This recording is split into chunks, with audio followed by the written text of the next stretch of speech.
I still have an hour 40 on the ZB buff I got, so I'm good. Okay. I'm just straight to yeah. I'm gonna switch over then. Yeah. Yeah, let's all, if anyone else needs a summon to Booty Bay, say so now. Yeah, I do. Who's I? Super. Did I not log in? Oh, no. Fast invite.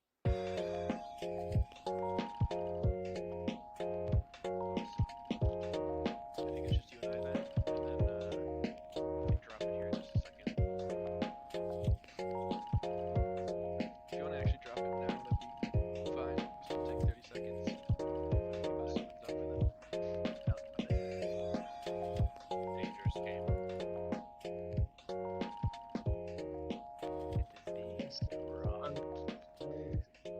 Okay, ZG buff is dropping now. If you are logged out, need the buff. You get that summon.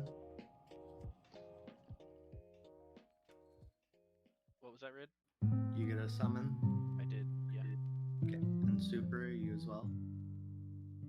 Yep, yes, sir. Looks good.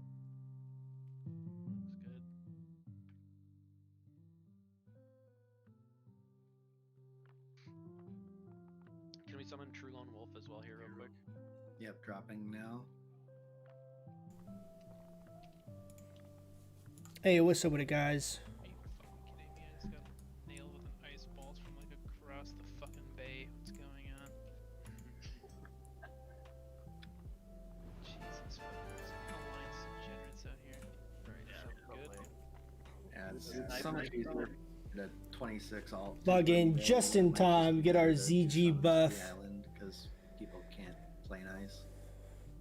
Everything back to Kargath. Do we need to log when we're at Kargath for any reason, or are we just gonna go? Nope, we're just gonna go from here. Just everyone repair. Repair, mount up. If you're in Kargath, log in now. Repair mount up? I don't have my repair mount.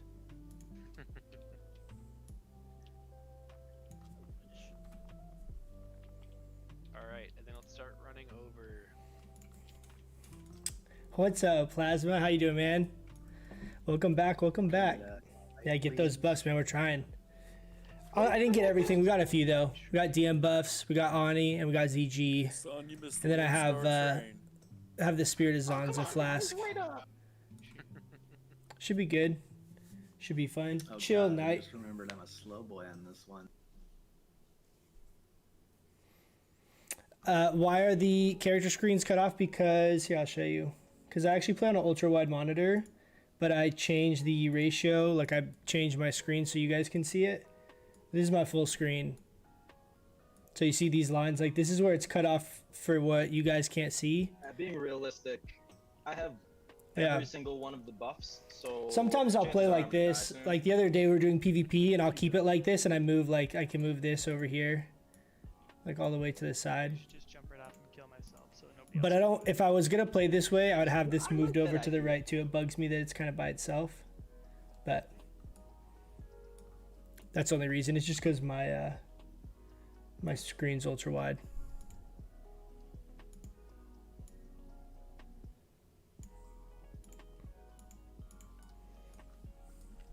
I actually prefer the ultra wide a lot, but it's not easy for the streaming aspect ratio stuff or for YouTube. It doesn't scale well. So I have to like retrofit. I have to basically have that border that takes up the top and the bottom so that instead of like the ultra wide aspect ratio that it's just a square. Bench him. We have no choice.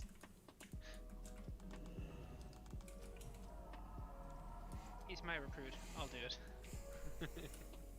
Oh, let's turn on our damage meter too. Our damage meter's off. What if one piece of my fire resistance set is missing just a couple points of durability? Well, then it's all gonna break on Rag. Fired. Literally. Hey, when we get down to the entrance, can we summon Strava real quick outside? I don't know exactly where he is, but I'm guessing. Oh no, he's in Kargath. Never mind. We should be fine. I figured it out as my pants are 64 out of 65 durability. I could take my pants off. Dude, then we'd be sisters, dude. Not yet. Wait, we all pants on? Thank you, Sinister. Alright. Everyone get inside right away and we'll start buffing up. Yeah, please don't log off and shit, because then it makes it so we can't buff any of the groups. Alright, logging off. Looks like True Lone Wolf. MC, last week was the first time I parsed even remotely decent. I got 9th average compared to all the DPS. Nice, man. That's awesome. Congrats. I mean, all you really can do is just try and do better than you did the last week, right? I mean, as long as you're improving, Let's all just pop outside here real quick. Then we don't have to worry about them. that's all you can do. I wouldn't worry about trying to hit a specific benchmark relative to everyone else. Just try and do better than you did the last week. And figure out little ways you can bump up your gear, different consumables, or maybe you need a pot earlier on this fight or whatever. And just keep trying to Just looking for improve trouble. little by little. It's not like you're gonna go from like, you know, a 5 parse to a 99 parse. It's not how it works, you know.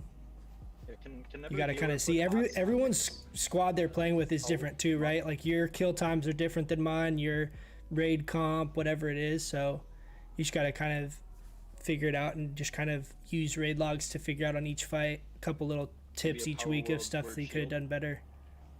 But that's awesome, man. I'm glad you parsed well. I was thinking about that today. I'm gonna start that project parse. Thank you very much. I want to do those two big ones, the two big like projects that I want to do is the project parse and the Moonkin matchup for PvP stuff, but I kind of want to wait to do the PvP stuff once tier 2.5's out, because I don't want to like have to remake that content, and I want it to be relevant. And right now I feel like the matchups are kind of helpful, but it's gonna change a lot when that comes out, That should be and that's soon. No, But I thought Project Parse I would start pretty soon here. You don't have to make Little tips and tricks of like things to squeeze out the most damage possible on a given fight. I'm the coach now. What's up? Alright, let's finish buffs up real quick, guys. Everyone inside. Want to start pulling right away.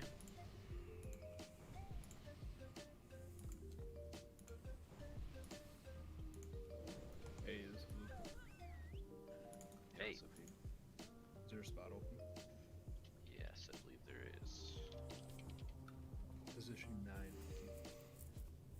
Does knife and soup stack with sagefish? Yes. Sagefish food? You mean We're gonna start pulling soon, so you'll have to. you can only have one food buff, I think. When you get in, just let us know. I don't know. Sage, the other food, or you mean like the elixir? These buffs are finished, guys. It gives well fed? No, it doesn't. You can only have, it's like the 10 stam or 12 stam or whatever, the sagefish buff. The stam buffs, it's all the food buffs are lumped into one category. Nice, this was way better as far as, hey, this was way better as far as buffing, by the way, guys, as far as just speed, because everyone was fucking online. This is usually a really big pain in the ass, so good job. Let's do it like this in the future. It's way quicker.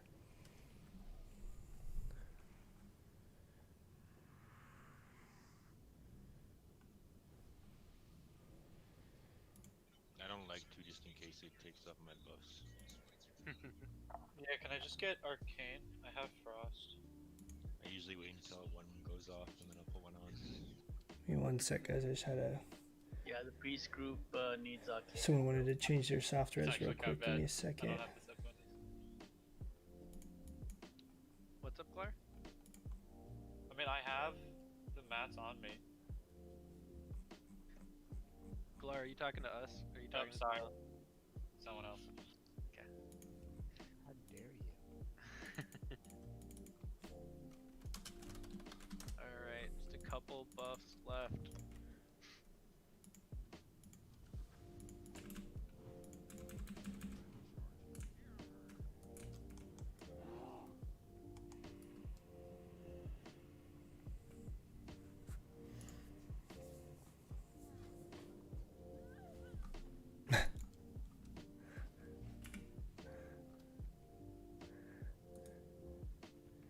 Can I actually use this? I can. Oh, it takes me out of Moonkin form though. Man, Mana.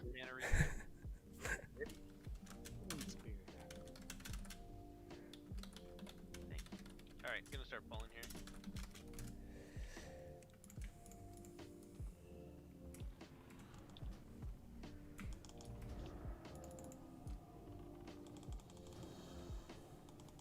Oh, sweet. We got a druid down. We do. I need to change this to Mana. tiny threat. Kane with the follow. What's up, Kane? How you doing, man? Welcome back. Welcome back.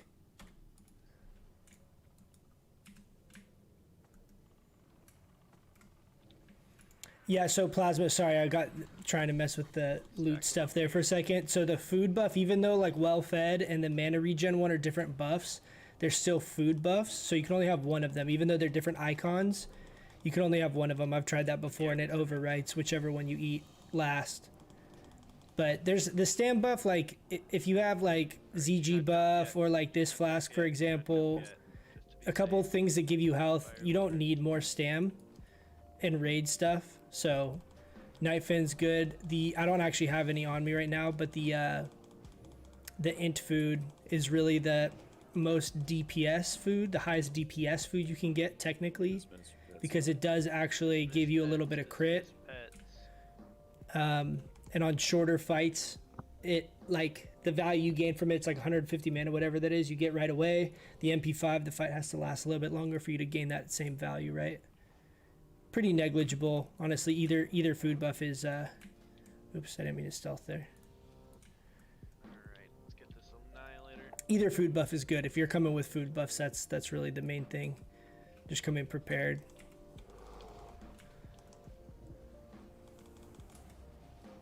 Go ahead and pop a elixir. So we learned Stay back here. we learned our lesson after Reddit. Now I'm gonna have my threat meter always up. I actually think I could have gotten like a number 3 parse on that Chromagus fight, because I stopped a bunch because I was worried about ripping aggro. And in hindsight, I did not need to. But it's okay. You live and learn, right?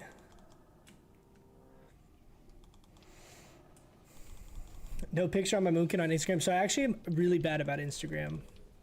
Group up on the Surger guys. I need to start using that though and getting better at that.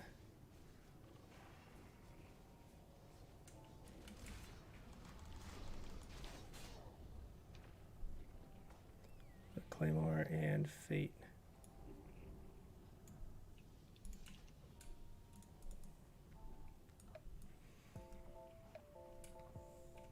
I'm doing good, Kane.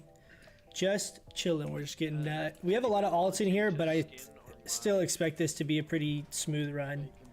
So we'll see. Just hanging out, getting some MC. Everyone, we need to keep our fingers crossed.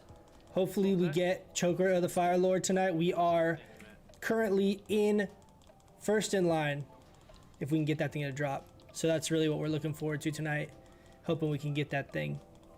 Also, I did upload the really cool Yo, is there a reason Moonkin you get paid emotes, a lot? but I think they have to get reviewed. I'm not exactly sure what that process is. It says they're Like, pending. why I would get paid a lot I don't know what by that these means. guys? They're like uploaded, so if any of you guys have subs and you guys can see them, you can try, but I think they have to like be reviewed. I don't know what that means or how long that takes though. I'm just letting you know. Got them edited, got them back. The destroyers are 63, the giants are 62. So it's not quite as bad. We're gonna throw on Hero Charm here, I think, after this too.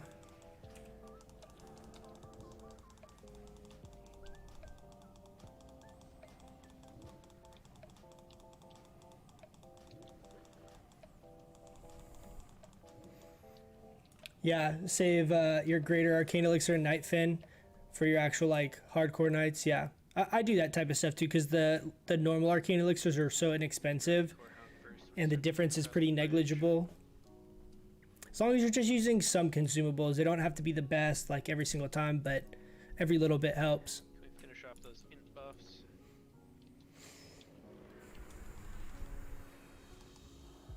Do you use the wrath at the beginning just for a chance of nature's blessing before you? So it's, I do it for nature's grace. Is that what you mean? For that, and to give the tanks a little bit of time, because wrath has a travel time. So you get the cast off, I moonfire, and then basically it delays the initial damage. If I just moonfired right away, the damage is happening in the first couple seconds. And if I wrath and then... Where? The fridge. Sorry, I thought he said my name. If I wrath and then moonfire, gives him a little bit of time. Hey, master loot or swap it or something. I can't loot this. That's because I have it, you forgetful fool. Oh, fuck yeah, nice. Now say I'm sorry. This is great. I'm sorry. Yeah, this is great. Good job.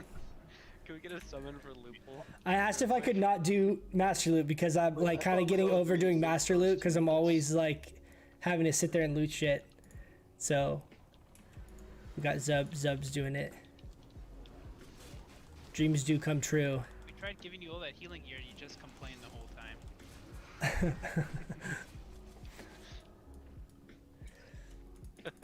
But yeah, so you can think of like the wrath cast at the beginning, even if you're using like of arcane damage, you know, like arcane wrath damage gear, it's still great because it gives you don't want to like precast Starfire right away, because if it does crit right at the very beginning, there's a really good chance you rip aggro unless your tank gets a really solid lead. So a lot of times I lead with wrath just to kind of smooth out the opener so it's not so bursty, because it, you know, just, it's not really worth ripping thread at all. Alright, we're probably gonna have to clear this, so I'm just gonna pull it. Currently playing a mage. Oh. Currently playing a mage, pretty good gear, but I really feel like rerolling Boomkin. I'm currently 56 on him. Is there any good arguments to convince my guild to actually bring me to raids? Lil Brit, are you a rapper? So yeah, there's a bunch of good arguments. Wait here a second. One should pop in right There's a lot of like qualifying questions to these arguments though. What do you guys currently have a druid? How many druids? What specs of the druids that you have currently in your raid? Like what's your general raid comp? How many casters, warlocks, mages? What kind of like setup do you actually have? Because there's different arguments you could kind of have with depending on what your comp is.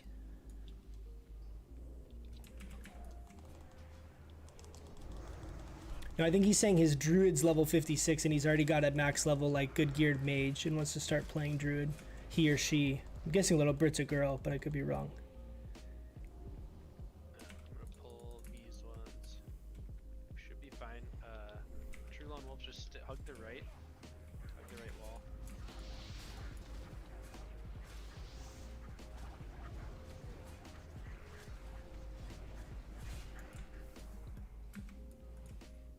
Refresh our thorns.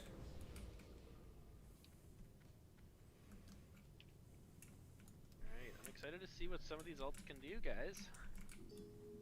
Alright, we're gonna throw on Zandalar Hero Charm here because this goes back to our initial thoughts of the 2 on use trinkets being significantly better for virtually all of Molten Core content.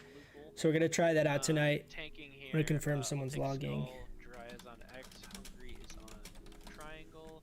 We'll have Belaphon on Circle, and then Quan, if you can take Star. Will do.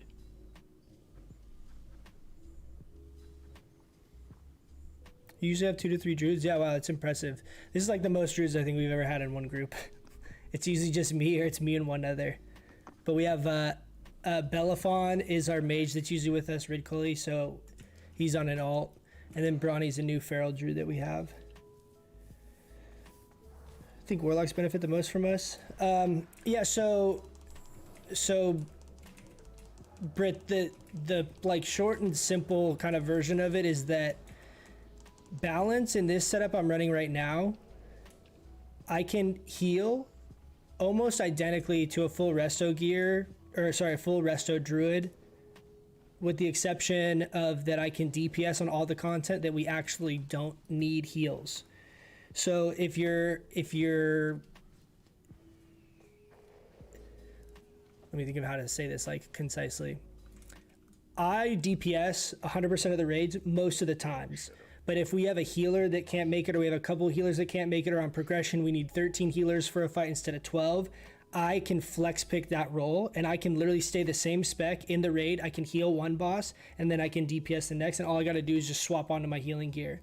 Since we already have, let me pull my talents Did we over. ever test if we were able to outreach? We have improved healing touch, and we have reflection, which are the only true two talents you really need to raid heal effectively. You can also do like a down-ranked rejuve type playstyle if you have like full tier 2 or something like that for like a raid healing, but that's a really good tank healing Back to the same spot. tank healing build, or like viable talents kind of, is you just need improved healing touch and reflection for the mana regen. You have 3-piece of the tier 2, also gives you 15% additional mana regen. You can downrank like rank 4, rank 3 healing touch and just spam the tanks or a tank that you're supposed to be on. And you're still completely balanced spec'd. So that flexibility is really valuable, because a lot of the druid gear is going to go unneeded if you have a couple druids, right? Over time, it's not the same as mages or whatever. It's very likely for you to pick up tier 2, tier 1 or tier 2 gear that no one needs, right? You get it second or third in line. So like my healing set is very good. By default, I haven't healed any of BWL except for the first couple weeks. All my heal gear I've gotten is like off spec, right? So that inevitably happens. It's not like wasted gear then. So on certain progression fights, or even progression maybe in general, if you need one more healer, you can just heal in the same build, and then farm content you can DPS. So it's very similar like an elemental shaman, you know, how they can kind of do both with one spec. That's like the easiest kind of argument to kind of ease into it, because in their mind they're going to think of you as kind of like an off healer.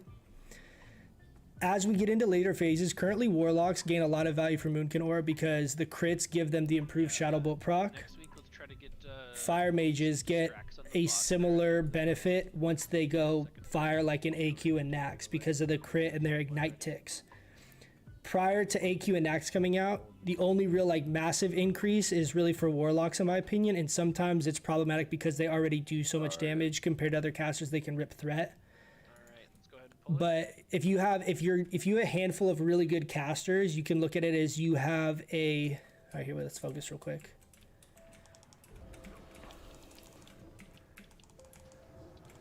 Okay, we got 3 Moonfires out. I'm starting on X because I didn't want this to die. I'm actually gonna snapshot this last one. Stack a little tighter. Oh.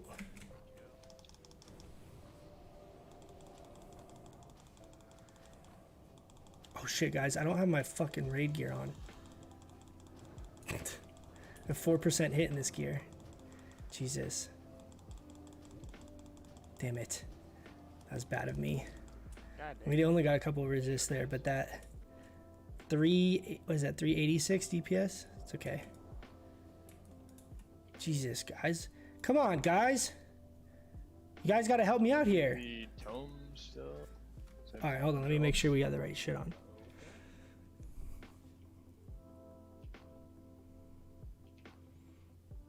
It will not be +1. Okay. Roll good. if you still- So I can actually get up to 14% hit right now in my gear, but it's not worth it, I don't think, because I lose the... Yeah, come on, Plasma, you gotta let me know, man. But Britt, that's like the main argument I would use, is the fact that you can off heal. The other big one it's harder for people to really like understand the value of, but let me give you an example. For example, when we were progressing on Nef's a very long fight. Okay, and I imagine come AQ and in Nax, a lot of the fights are going to be more like Nef. Some of them are obviously going to be shorter, but they're going to be that longer tank and spank fight. And on progression, your healers are going to have mana issues. You can definitely sit there and be a healer, but you can also be a balanced DPS, downrank your abilities and have no mana issues. You're obviously going to take a little bit of a hit on your actual damage, but you can basically ensure you're at 80% mana-ish for the whole fight. You have mana for a battle res. Battle res costs a shitload of mana, so it's really good to have the battle res cast by not a healer. So say you have a resto druid or 2 resto druids, you don't really want them to cast the battle res if they can avoid it because of how mana intensive it is. So you can basically downrank your spells. You can have enough mana for a battle res in an oh shit moment. You can save your innervate to throw on one of your priest healers in addition to your other druids. You're also simultaneously giving your best caster DPS a 3% damage buff increase, which is literally this the Dire Maul tribute buff, right? So there's some value. Everyone runs and gets tribute buffs every single week. 3% spell crit is significant. No matter, forget the whole like, oh, it's like only this much DPS times 4. I mean, whatever you want to calculate. It's enough DPS for people to go and spend the time, pay to get a Dire Maul lockout, instance so that they can go and get the buff, to pay to get someone there. There's value in that. That's straight value. People really value the same 3% spell crit. So you have all that utility, and basically you can just downrank, sacrifice a little bit of DPS, and you can prioritize using your innervate on your best priest healer and have enough mana for battle res. And so that responsibility falls on you rather than it falling on any of your resto druids. So that's another kind of way, like on progression content, or like if we're running with, short a few people or whatever, then I'll basically start downranking earlier. I'm more cognizant of my mana, and I can save my innervate for one of our priest healers. And that's like really, really, literally is the difference of killing some fights or not, but it's not like a value you can quantify and be like, oh, well, it's this much, added healing that we got from my innervate. And it's because there are all these like really big, high impact abilities, but they don't count for anything on the parses. They don't count for anything as far as like the damage meters. So it's hard to really justify like what the value is. But trust me, you have one game-changing play where you're the reason that like your last healer didn't run out of mana, kept the tank alive, and you killed a boss of progression. It'll be noticeable. And that utility is unfortunately is the part you don't really have any way of easily being like, oh yeah, it's my extra innervate, my extra battle res in a DPS slot in the raid has this much value. You just can't really quantify it as easily, unfortunately. Can I get no? I threw another Wrath out there hoping I could snapshot it in, but it's too slow.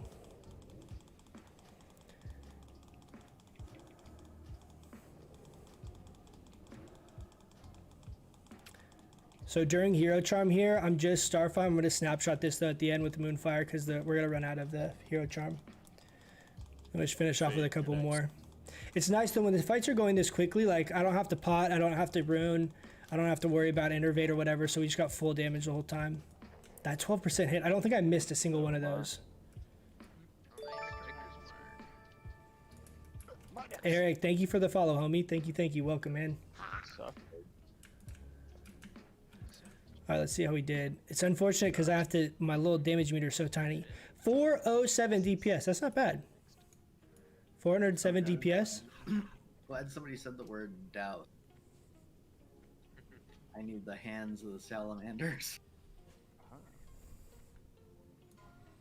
Yeah, rank 1 Starfire is like a wand. Yeah, it's like 86 mana or something, and it does like 600 damage. Once you start, like my rank 1 Starfire I think does like 500 or 600 damage baseline, which is a lot. I mean, it still crits, it hits really hard, benefits from Nature's Grace, so it's still like a very solid, reliable 200-ish DPS that I can basically just cast indefinitely and not have to worry about mana.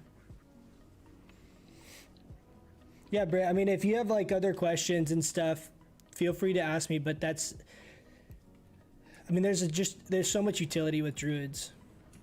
And people always make the argument of like, oh, well, we should just be a healer instead. And it's like, that's fine. But, oh, here's another good one.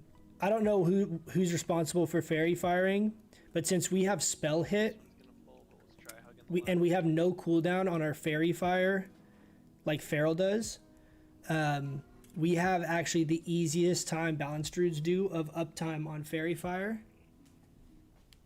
So like our Feral druid's been doing it for this most part, so I haven't been trying to maintain it. But if you don't have a Feral druid or Surely no. you have multiple targets or things like that, you can also be a good little fairy fire bot because you have spell hit and the other druids won't. So the uptime and the ease of keeping up fairy fire for balance is the easiest of all the specs by a long shot.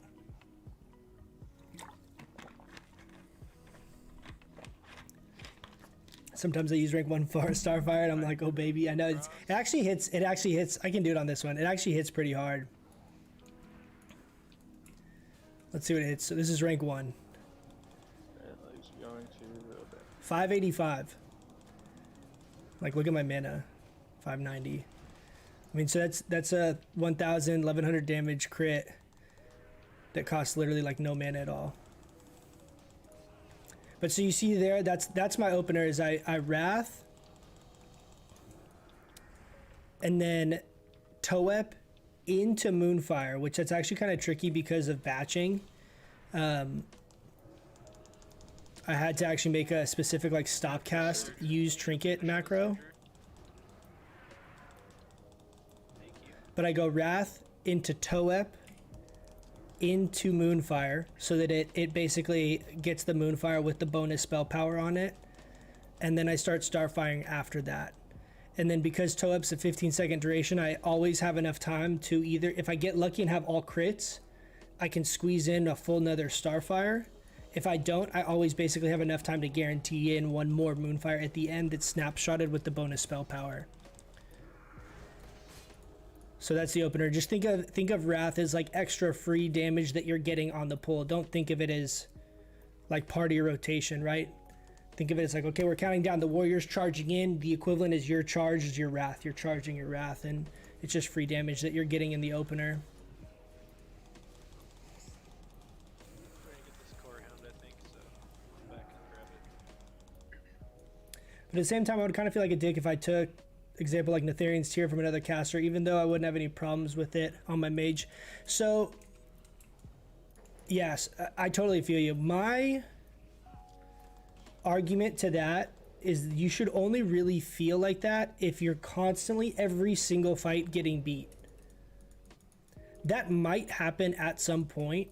That does not happen for me, and I know a bunch of other druids that, you know, are in the Discord or that hop in here that do really well. And you might not be beating warlocks every single fight, but there's plenty of times you have a good fight and you do just as much. It's not like people make it seem like you're going to just be so significantly handicapped, and there's plenty of times where I've beaten other casters in our raid. It's not like I'm always at the very, very bottom of the list, right? So that logic, I get where you're coming from on it, but it would be the same logic as like, well, this mage always does worse than the other mages, so that mage that's shittier shouldn't get any loot, right? It's like that mage, I mean, granted, things like Netherian's Tear, those are like huge big ticket items, so, you know, I don't know what kind of loot system you guys have, but at the same time, we also don't have tier gear, so there's another caster DPS not competing over mage tier or warlock tier. Like, we need very specific stuff that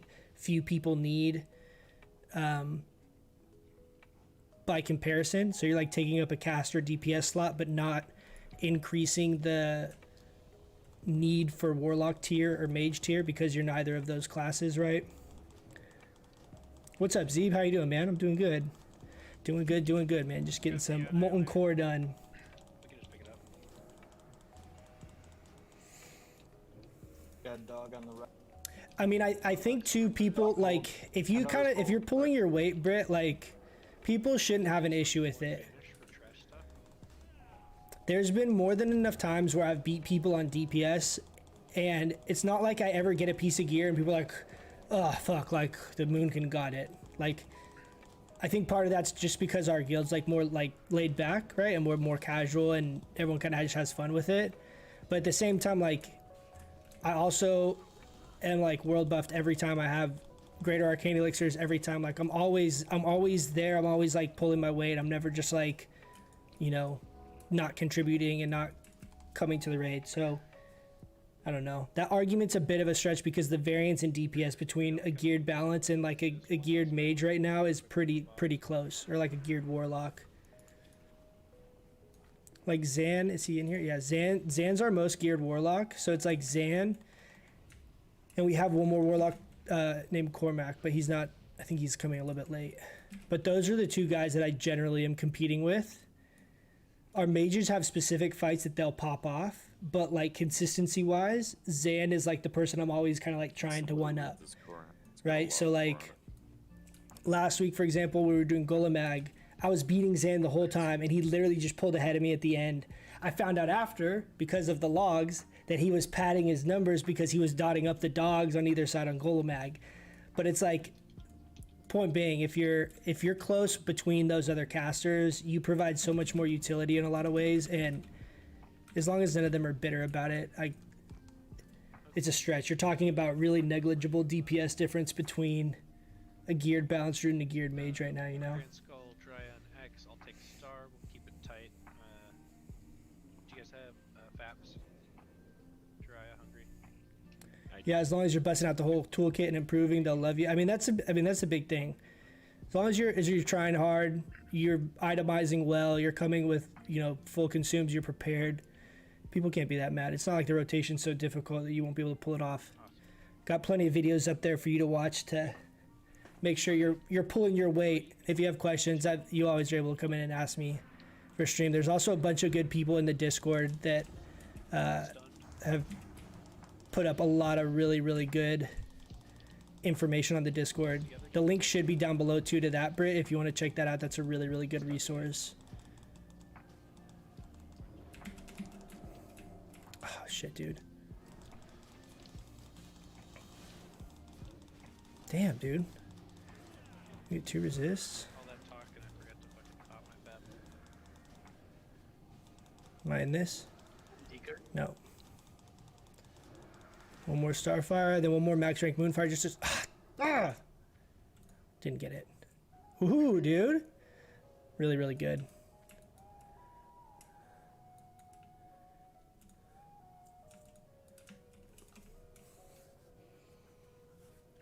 All right, let's see how we do. See, so Zan's up here, 517 DPS. We're at 356. But to put it in perspective, 517, I have done close to that. I think I did 560, I think was my best on this fight. You know, so you just have certain fights you pop off or whatever, but... We're right down to the right if you want to just start running down decays.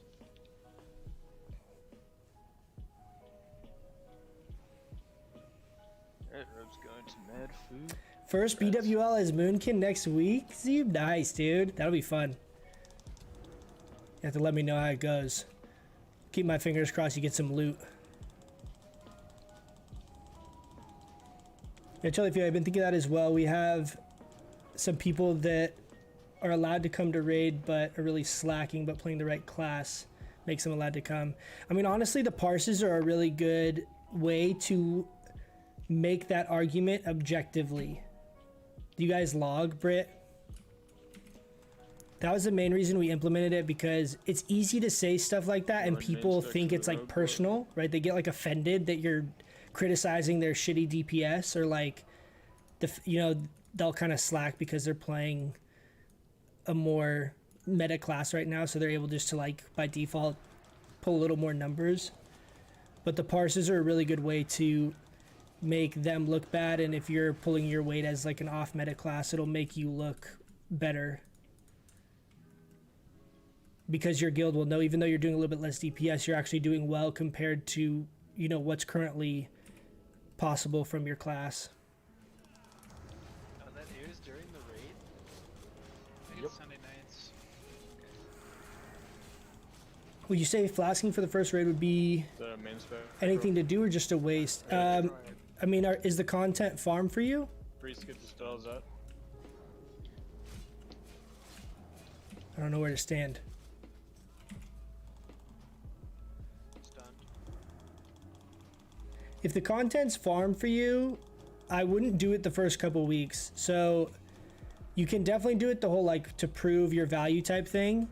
There's also a chance that depending on how your guild is like viewing you, like as far as like how much DPS you're putting, you might have to flask some of the time to put up a little more numbers.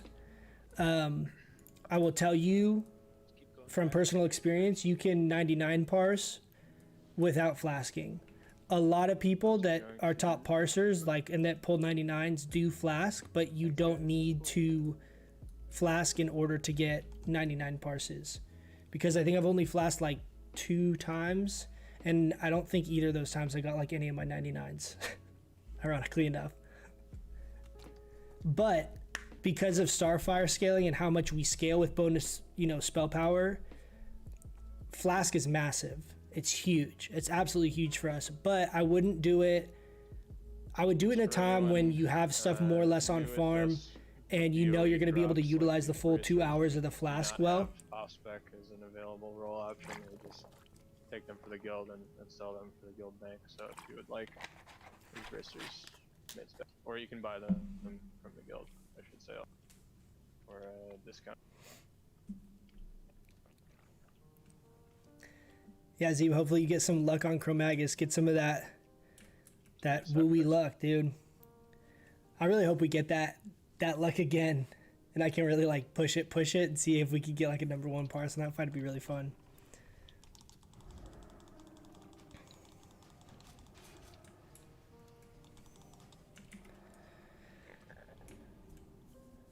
But isn't parsing working by comparing all of the other specs, like getting a 99 parse on Boomkin is compared to just other boom kids that have been logged? That's correct. Yeah. So it's only whichever spec. So like there's a couple times where it's bugged out. So feral druids have ended up in the balanced druid parses and stuff like that.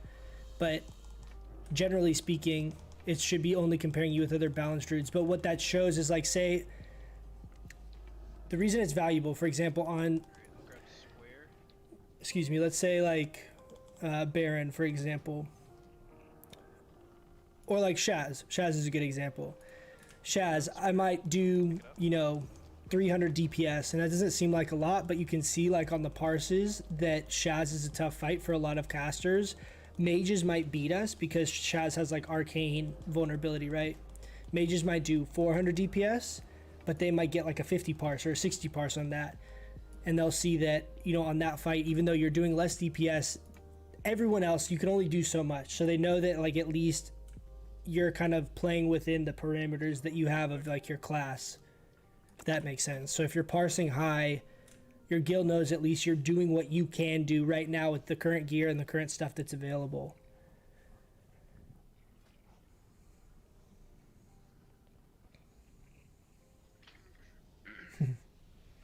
Always remember the DPS on Chromagus. That was a good one. It's funny because I never really need threat meters because I just know, you know, roughly because of all the rating I've done, I've basically on this character I've done with Sabbath. So I know very good, like, as far as how much DPS I'm doing, like, I'm not ever worried really about pulling aggro. But something like Chromagus, where you're getting these vulnerabilities, like, skews all of your perspective on everything because you're like hitting for 8,000 all of a sudden.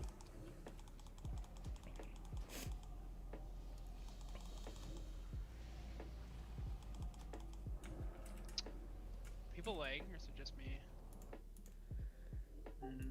Not me. Whatever. I'm absolutely getting Standing in the fire there for a little bit, just staring at it. where someone can pick it up.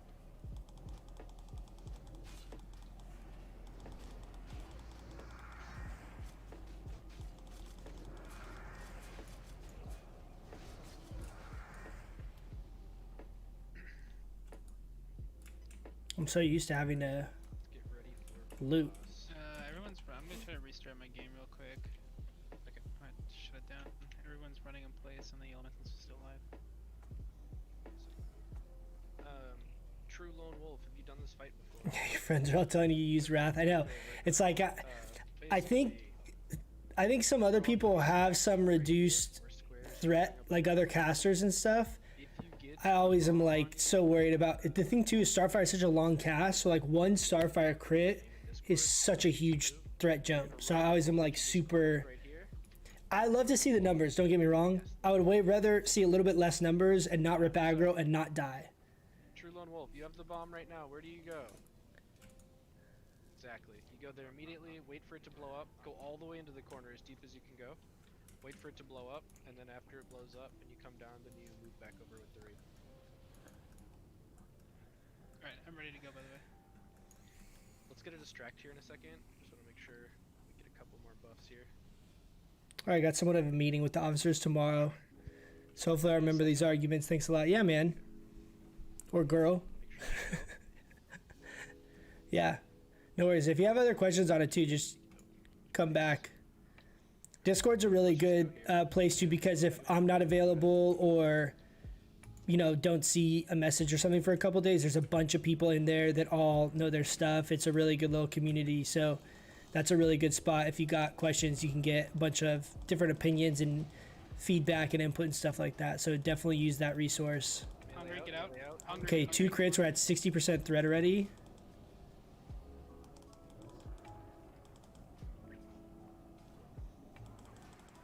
I'm gonna do 2. Oh, dude, double resist. Come on. I have bomb. I have bomb. I need someone to taunt boss. Taunt boss. Thank you. Heals on Jiraiya. We're at 70 threat. Jesus Christ, dude. 4 crits in a row. I'm gonna taunt him. One more. Come out. Go. Ah. Yeah. Did that ever happen? That was weird. Hey, 401 DPS. Let's go.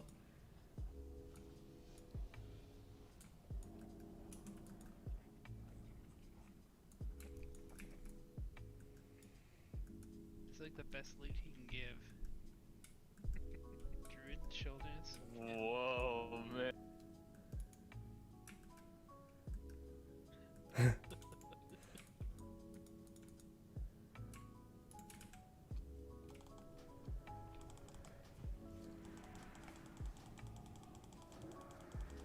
Sounds good. Been searching around a lot for good info, but it's basically just you and some others I found on YouTube, so I can't get enough information and help. Yeah, man. Discord. The Discords are really good. That's exactly why we made the Discord, because I could tell that was kind of a scenario. People were looking for info, and the YouTube videos are great, but they're not. There's not really a back and forth there at all, or like if people have questions outside of catching me on stream, it's hard for me to give like these long form answers and kind of elaborate on stuff, right? So that's why I put the Discord there, just so that as people, everyone's in different time zones all over the world, so people can post questions and, you know, ask stuff in there, and there's a lot of well-informed people that can help answer them. There's a trick question. Or trick answer, rather. I was like, oh shit, we are. We opened my eyes to some nuances, really helped the play come together. Channel's a great resource. Thanks, man. I appreciate that. That's nice of you. I think I'm glad that people are people enjoying the content. I've learned a lot after making the content, like for real, more than I thought. I thought at the time when I was starting to post stuff, I was like, I got a good handle on this, and I've started doing like more math and like analysis on different stuff because there's not that much info out there. I've learned a bunch, so it's definitely been a win-win. Sinister, you there? Yep. Oh How shit. You coming back? Yeah, I think I zoned out. In real life or in game? Life. Both. Right. Tank wise, let's have let's see. Don't tell the raid. I still haven't changed my spec to pick up improved Mark of the Wild, so we don't have improved Mark of the Wild right now. Zan, who do you want on which target?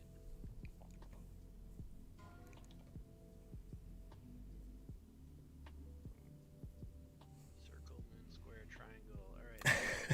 Alright. Skull. Coming up from a page where you can find millions of videos in Google Docs just about how to press Frostbolt.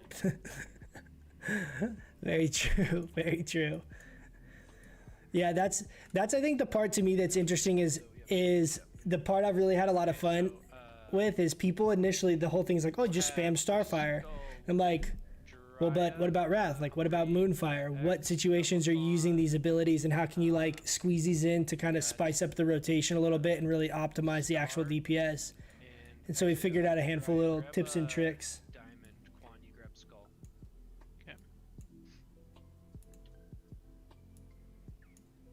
It's worked so far, honestly. I feel like our overall. I can actually see through coach's feathers. Missing just a couple buffs here. Let's finish these up real quick, guys. Let's get them out real quick. I feel like all things considered, though, a lot of people have gotten a lot of little tidbits and information. Everyone's kind of helped contribute. Everyone's DPS, I would say, consistently has gone up just a little bit. Buffs, just waiting for some healer mana. Figuring out all these little tips and tricks. That Wrath Moonfire one was a big one in the opener. I can't remember if it was Rivsy. I was looking up someone and I found it like looking up their logs. I was looking at their logs. I was like, oh, that's a really good idea. And then started doing that and then messing with the Toep, Zandalari Hero Charm, snapshotting the Moonfire. Like all these little things just takes time to learn, but all those little things Matt, whenever you're ready. help squeeze out just a little more damage, just a little more damage.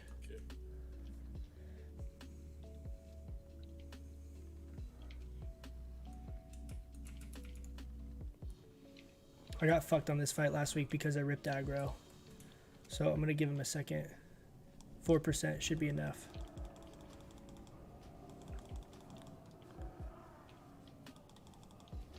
Are you fucking kidding me? 4 crits in a row. I'm going to rip aggro again. I was at 70% threat. Slow down on skull so I can get him over. What is going on? I don't want to pop here. I'm trying to. Yeah, it's that were pulled away. Start moving Star out as well, Red. Okay, now we're okay. Okay, careful on Star. Do not kill it yet. I'll bring Do him not on kill this it yet. side. I'm just gonna pull him back on this side. Got a couple resists, unfortunately. Snapshot right here at the end. That last Moonfire. 379 DPS. Not bad. Alright, tanks call out which ones are picking up. I got Moon here. I got triangle. Alright, this is a good time to downrank. Melee away from square, melee away from Moon. He made that noise because the Hunter Helm dropped. That we've had like both of our hunters have had the Hunter Helm soft rest for like 10 weeks. It's literally it never ever drops for it. It's so ridiculous. Yeah, got banish as well. No more banishes, guys.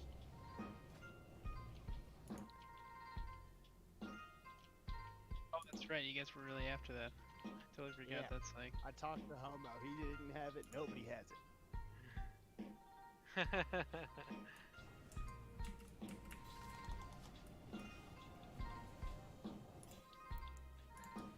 Yeah, that goes to Santa. Okay. Dang, congrats, man. Does that complete your 8 set then? It does. Fuck Yeah, yeah, yeah, that's nice. huge. Awesome. Congrats. That's really big. The Hunter 8 set's so good. Can I get some world stars? Yeah, sure, cut. Yeah, I'll get the next one. I'm at 7 of 8 as well. Hell yeah. This is going to fade. Yes, Yes. please.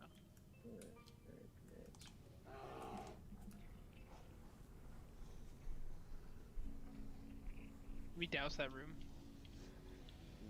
It's not. Can I have someone go back and douse it?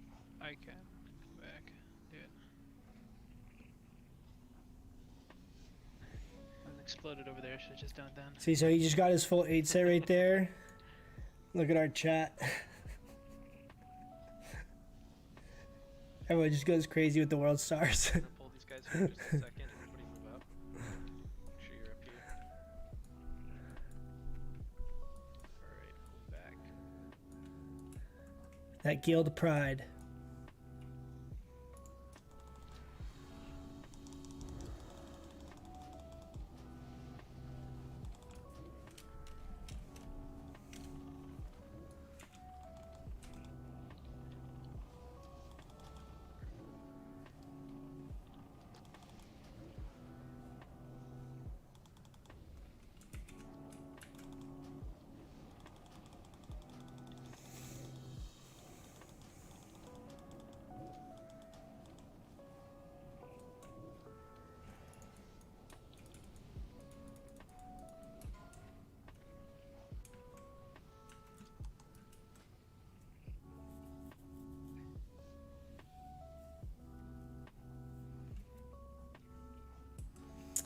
For this fight, I'm gonna throw in Briarwood because we spam Wrath. And since we're spamming Wrath, Protection potions remind you of anything? we actually gain a lot less value because of how many the quantity of cast goes up. So we lose all the stacks on Hero Charm. So I think Toep and Briarwood's better.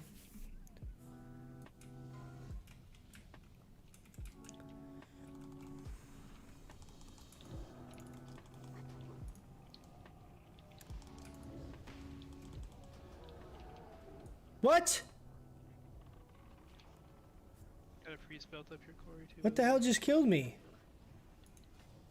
Did you get like double tapped from the flame boy? Fire Blossom? Yeah. Yeah. The Reaper's done. Did you not put any fire resist on? Fire blossom. Well, I got hit by 2 back to back Yep, that'll do it. That'll do it. for That's 3k nice. each. Yeah, she's deadly. Anyone for main spec for the OEB? The top spec. Yeah, Jesus, He's in the top spec. that sucks.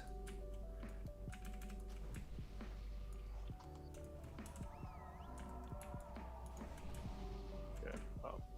Put in raid warning. Lose our Ani and crap for Rag. It's okay. It's a bummer though.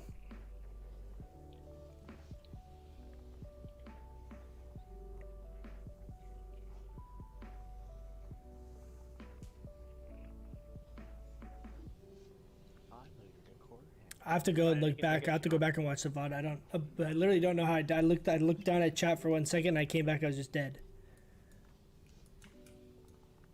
That was very odd. I don't know about you guys, but that looks like a hunter weapon to me.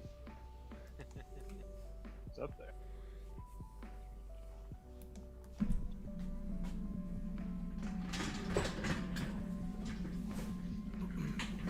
Alright, let's get these marks out.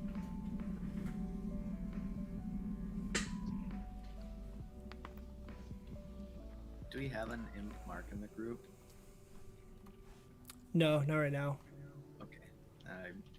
I wasn't helping, but in that case, I. No, it's okay. I have gifts. It's fine. I can do it. I was just drinking in between.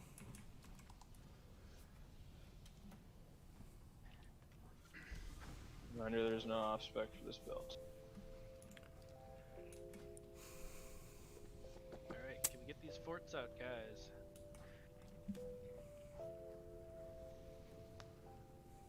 Priest.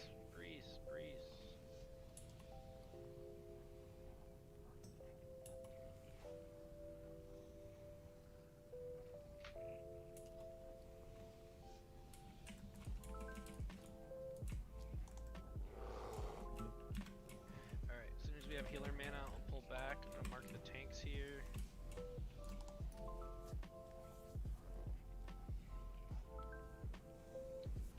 Okay, I think we everyone have spread out live the logs line. too. You ready for me to pull them back? Yeah. Here, I'll post them up here for you guys if you guys are curious about any of the Alright, pulling in 3. specific fights. Those are our live logs for tonight, so you can see the earlier fights. Yeah. If you guys have questions on any of that stuff, let me know. We could we do still it with got- 2 we still got tanks. rid. Yeah, we're good. We just. Yeah, he's Still in the gonna pull middle. 'em back. Rid, Hungry, just spread out to either side. Just make sure we have both sides covered. Alright, if you're getting hit at the arcane explosion, you are too close to the boss. Dude, he's Careful silenced. on damage, guys. Let me get some threat. Hungry, pull him out right away. Jesus Christ.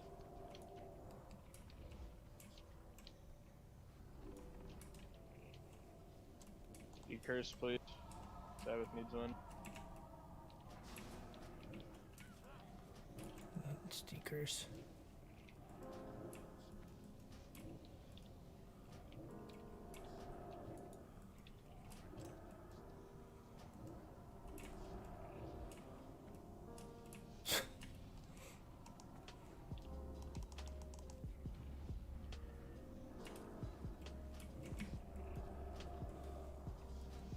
just heal. Heal and decurse. We'll have 75,000 decurses this fight.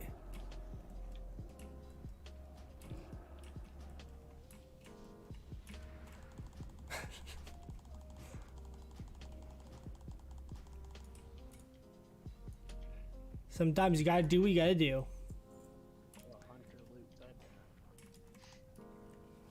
Remember, guys, to wait a second for threat. What offhand am I using? I'm using the Jindo offhand. Trash, guys. The bag of whammies.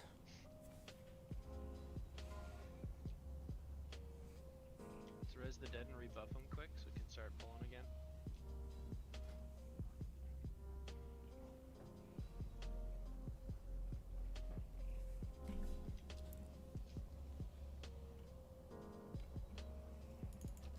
Alright, Wiggles has priority on this. So, congrats to Wiggles. Congrats, Wiggles.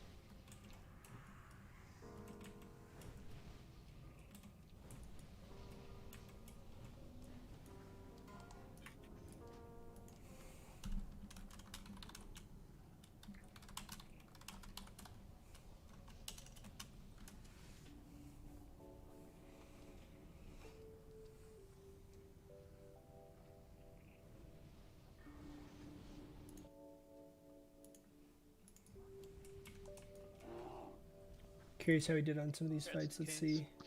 I Got a 95 on Lucy. got 100 K. Not bad. Nice. 96 on Mag. Did you say you doused or we said you 92 on Gehennis. I feel like Baron was good. Was Baron good? 97. Nice.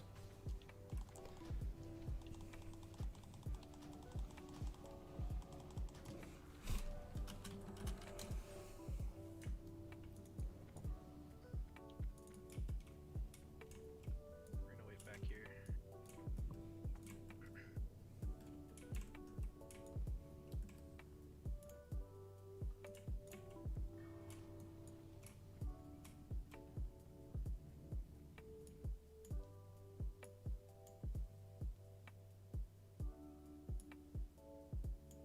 Alright. You guys hear me? Yep. Yep. Yeah, sorry about that. That was weird. No worries. Alright, pulling these guys back. Hungry, can you grab axe right away and pull it across? Tries.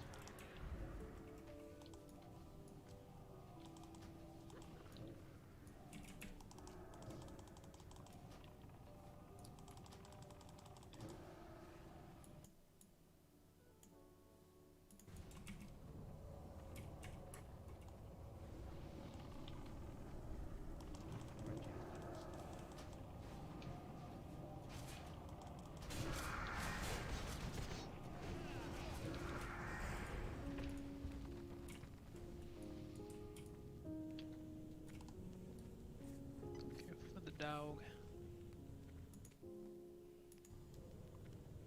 The jalapeno chip. That's a great name. Alright, True Lone Wolf, you're gonna need How long have I had Lokimir for? We haven't seen one drop yet. I've been clearing it since release week. gonna get Score Hound. I've had it for a long time. I actually got our first one. I've had it for maybe... How long has BWL been out? I got it probably like the 5th week or something like that, 4th week. We've seen 3, I think, so far. 3 Lokimirs in our guild. It's just luck, man. It's shitty that it works like that. I wish it was a little more... It's like there was someone on Reddit post was like, oh yeah, we've had 7 tiers drop. Like 7 fucking tiers? We've literally seen 1. Just RNG, man. Yeah, we got lucky. We've gotten 3 so far. We literally have, unfortunately, we have one resto druid that got one, and then he just like disappeared. He went MIA. Oh, And then this we hunter have used to be an illicit pastry. 2 Yeah. 2 shamans, I or was 1 trying to do a shaman little with it. spying. Me, resto druid, and a shaman. There's 3 of us. But then I realized they're all just terrible.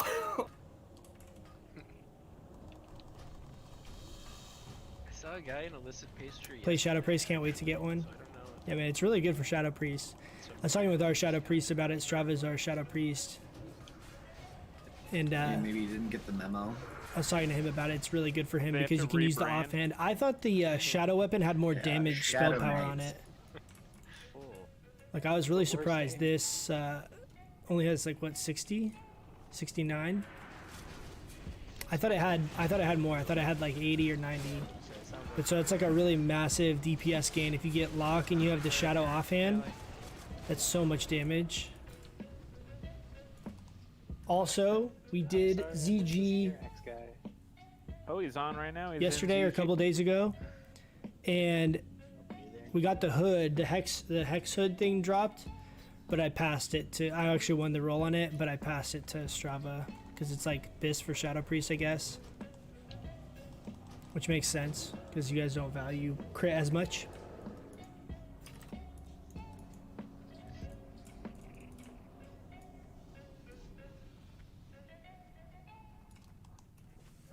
Just waiting on a little bit of healer mana. Let's get this this curse as well.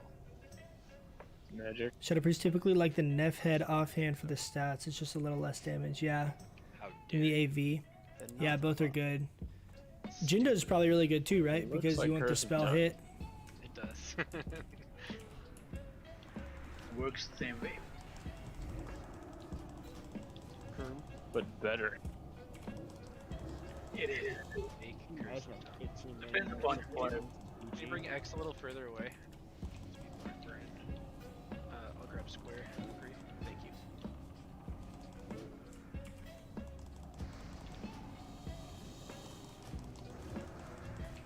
Damn. Got really lucky there with crits.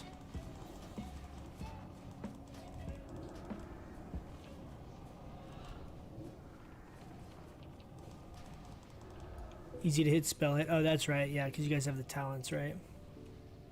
What's the Oh yeah, wow, 28 damage. Jesus. I didn't realize that was so much.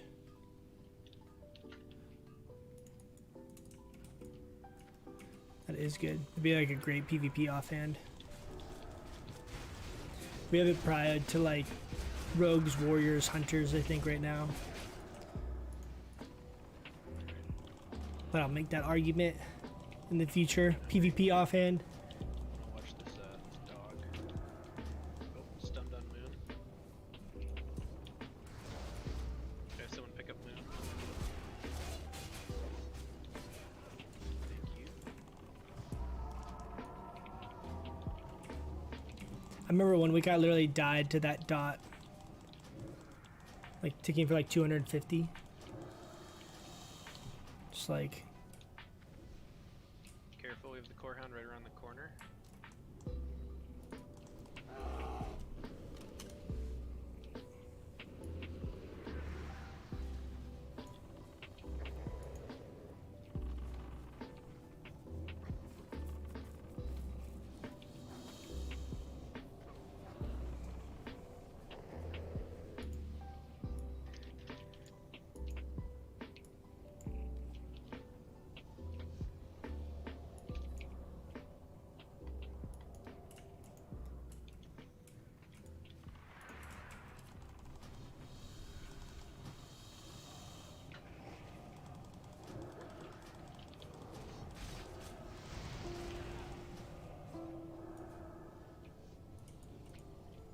Bruce is good. Just do have to spell.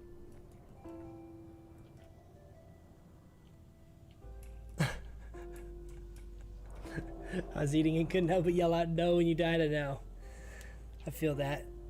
Always feels bad losing world buffs to something stupid, but it happens. It happens. One of these weeks we'll get full world buffs on Rag. That's like really the fight. The only fight that I really like give a crap about having world buffs I want to try is Rag, right? Because threat's not an issue. Like you can just unload. I have spell hit now. Like I want to actually like see how I can do on Rag, because Rag's always been one of my like worst fights, because usually world buffs are, you know, have run out by then, and before, you don't, you know, without having a lot of spell hit, you have to get lucky with just not getting any resists. But I keep getting screwed with my world buffs. It's okay. We'll get it one of these weeks. We'll get it one of these weeks.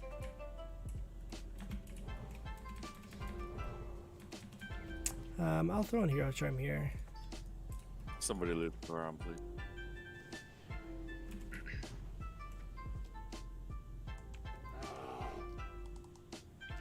Alright, let's do this, this Fire Lord before we move on.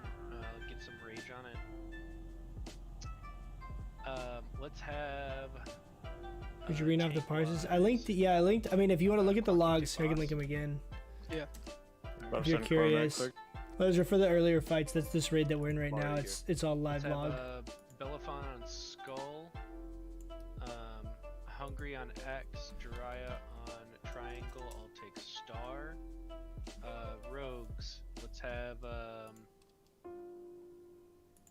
Zoomers on Star, Lupul on Triangle, Decays on X, and Ochoko on Skull. Remember, tanks interrupt first, rogues interrupt second.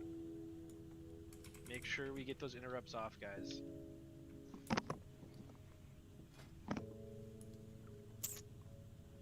Alright, looks like everything should be good then. Actually, no, we're missing some buffs. Oh, we got the Fire Lord. We're gonna make it work. Alright, let some warriors get some rage here, That's what I do guys. on this Fire Lord. Casters, save This is the real strength of Locomir right here, guys. Bah. Bah. Bah. 49 damage, dude. Big deeps. Move on up into boss. I will say PvPing and like meleeing people with Locomir is actually really satisfying. Because you know, they're like, what the hell? Grip them tight. I'm just gonna Moonfire all these guys. Just gonna cast kick, kick, kick. See if we can burst one of them Tighter down. guys, pull them together. There we go. Damn, kind of missed. That last like 5 seconds was wasted. We did snapshot the Moonfire right here. So hopefully we can do okay. Might have to ruin. These fights last a little bit longer. These later ones. Use a welfare potion. Cheap mana pot.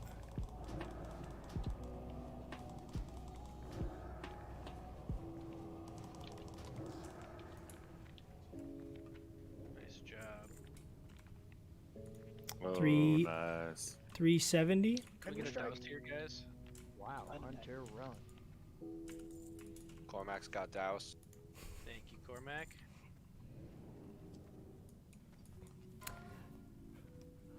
Riley, you're late. We literally just lost all the world buffs. We had them. We had them. X Way +1 more. already. I ripped aggro on an ad and it one-shot me. +1 is Claymores.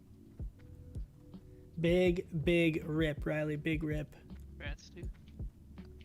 Right. Those cheap mana pots, yeah. Best We got looking the- shoulders in the game. Superior That's true, mana I've heard that potions. I like the next layers of balls.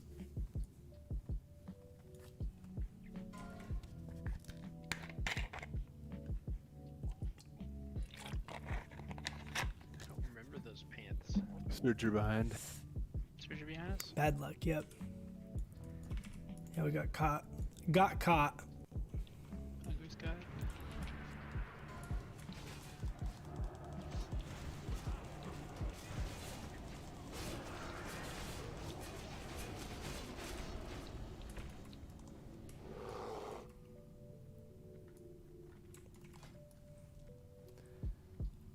Out of water.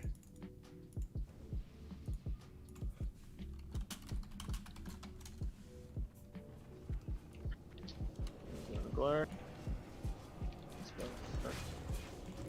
Oh.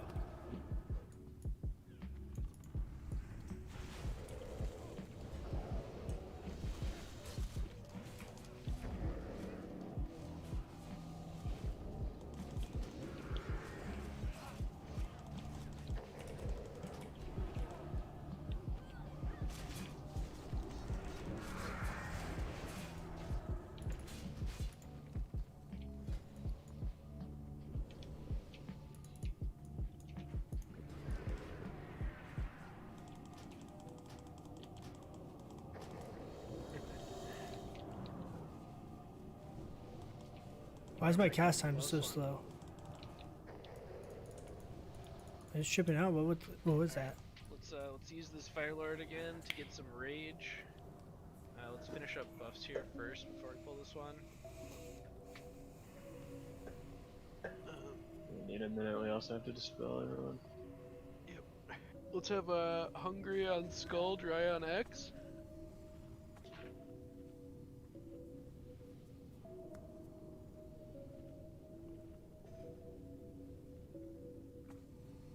I got a 94 on Sulfuron without world buffs. Try to pull Skull back, and Nice. Wiggles, if you could try to pull X back to those tanks. I'll take it. I'll take it. Get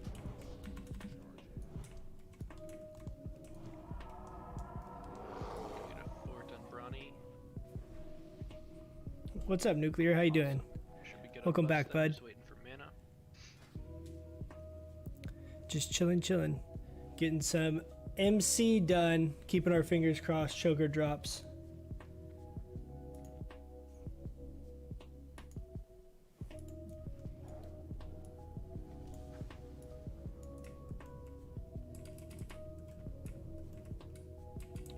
Alright.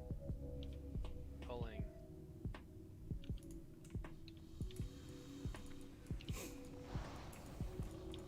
Alright, maximum Fire Lord DPS.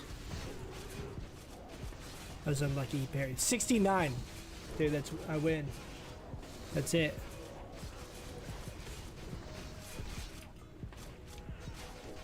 $69 technically does more DPS than every other number. Oh, nice rogue belt. Okay. I'm gonna give him a sec here on threat. This always gets kind of like wonky. We go ahead, Wrath. Do our little trick. Snapshot. Just got 2 shot.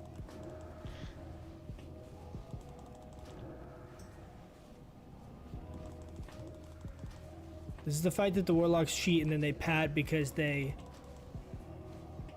dot up the little guys behind us.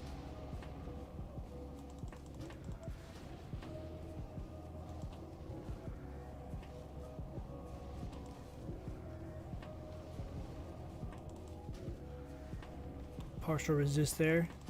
Hit for 630. Feels bad. Snapshot another Moonfire there at the end.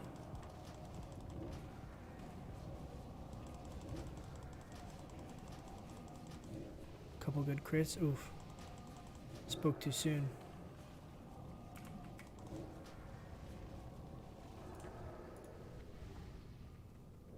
Nice job, guys.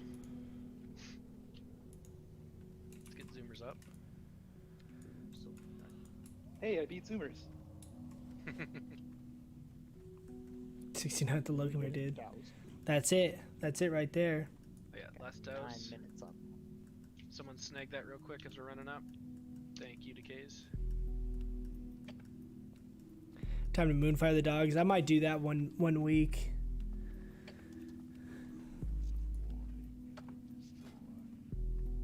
And see. I'd be curious to see how much DPS, like, look at Zan. 31% of his damage was not on Golemag. So he did 29,000 damage to Golemag. Wait, wait, it switched. So confused, like, wait, what? I did almost 25,000. So we're like literally 2 Starfires under him. But his numbers are way higher because he had the padded meters. Also, Ryan, I'm not sure if you're a little weak or a macro for buffs is detecting spirit. It is. I must have just forgot to click it. As long as that's correct. Okay, yeah, I just think we didn't have a couple before. Okay. Wait, I would like to retract my roll.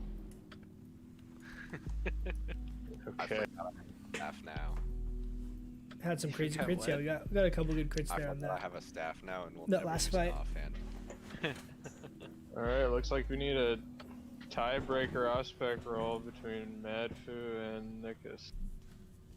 Drum roll, please. Michael Jordan.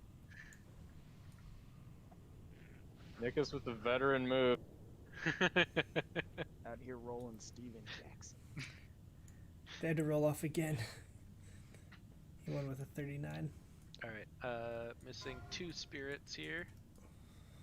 1 int, 1 fort, 1 mark of the wild.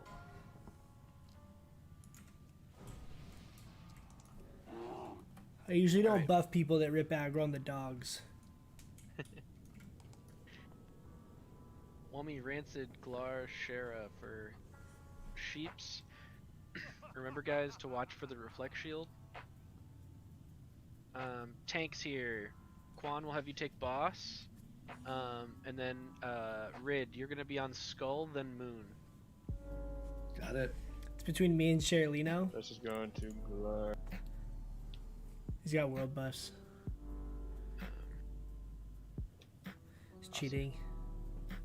Looks like we got everyone ready to go. Yeah, Let's go ahead Sherlino's and- good. He's a good player. Matt, whenever you're ready. Here they come. Our other mage guns also usually does really good DPS. It's usually Get those sheeps out. Nice. Keep pulling them I down. usually kind of compete with him as well. He's on his hunter. Claymore, this hunter over here. Claymore is guns. It's the same guy. Usually it's the other mage.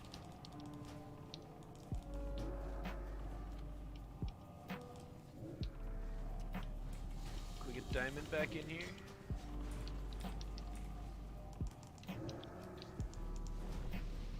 Alright, I'm picking up Diamond. Just grabbing him. Oh, this is one of the other ones, that's why. Let's finish off Diamond here first. Diamond here first. Pull the other ones down in a second. Go ahead and bring Square down. Go ahead and bring Square. Square's the next kill target.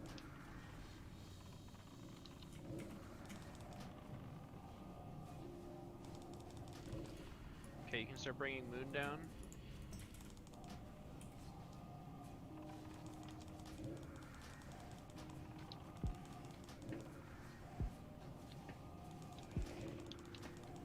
Oh. Yield. This Rank is my 1. time. He's gonna get off. Go. No, didn't get off. Give us all that's your right. loot. Get out of here. I think I get to take credit for here since he had aggro on me last. Here. Real in the glory, Corey. Alright, let's get those reses. Yeah, up real 12% quick hit. Yeah. as soon as we get some In this healing gear, mana. I am.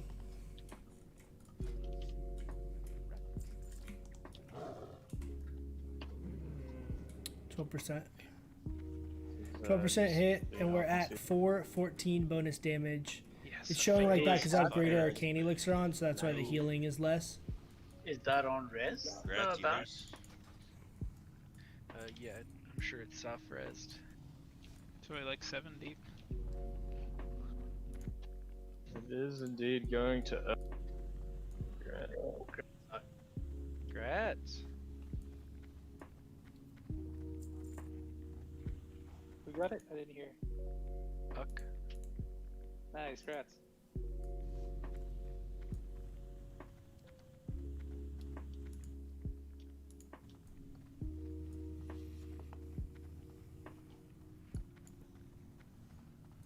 $95 on Domo. I'm surprised I'm parsing that high without having world buffs. It's from the last boss. I gotta catch up here. Decays, we're gonna have to make you a macro. Get choker from Rag yet? Well, My macro Not broke. yet. I We're don't know about to do how rag it's right a now, fucking yell so macro. I have no knock on idea why it wood. won't work anymore. So I Really? just type cross out your really fingers, fast. Yeah, I Barbs. don't Cross your fingers. Huh. Let's see. Yep, there's nothing happens. We are Pretty next sure in I'll line, take so if some- choker some drops, it better is than ours. that already.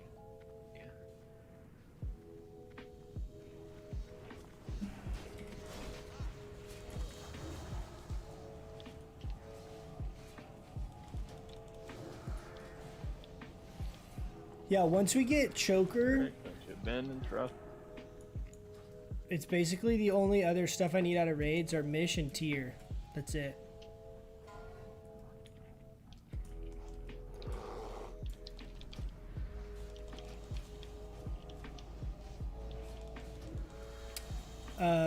I think I'm gonna use Briarwood Reed here because the fight lasts long enough where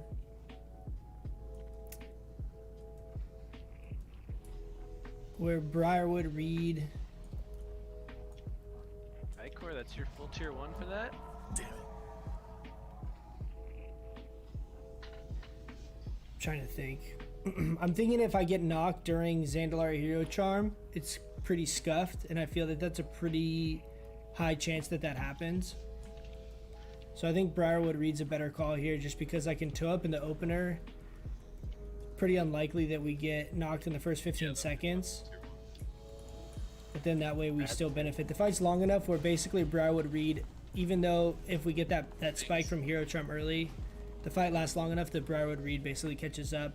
And we shouldn't, I don't think this, with a full 40, I don't think this will last 2 minutes, so I don't think I would get 2 Hero Charm uses.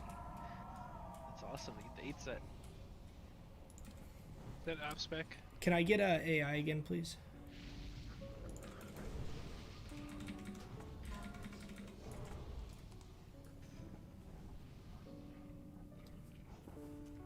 Yeah, Henry, that was off spec. Okay. Also I need Sam. I had to click mine off. Quan. Choker prayer. What's Mish? Barb, Mish is, yeah, is the hat off of Nefarian. Mishindare, I think is what it's called.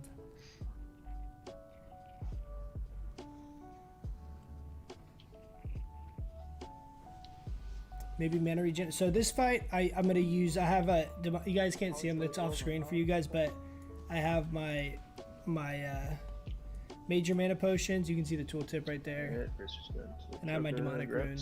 So I use both of those on these fights just to be safe.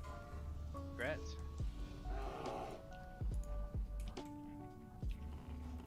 Hey. Bronny, go over where Mograr is. Do you see where I'm facing that way? Hey, grats over that way. Congrats, Midnight. Congrats. Congrats, man. Nice. We got Not a sure if you have the Eye of casual Shadow or anything priest yet, but if you need help there. farming that, just ask. I know I'd be willing to help. I'm sure some other people would too. Got the staff. Claymore. Hey, Claymore, get out of here. You're on the wrong character. Can you do the buff macro again, Ryan? Yeah. Alright, I'm gonna need 2 homies up here with me healing the 2 priests, preferably. Okay, True Lone Wolf, I need you to come over to where Sabbath is jumping, the big blue square. Hey, oh, agility's still in range there.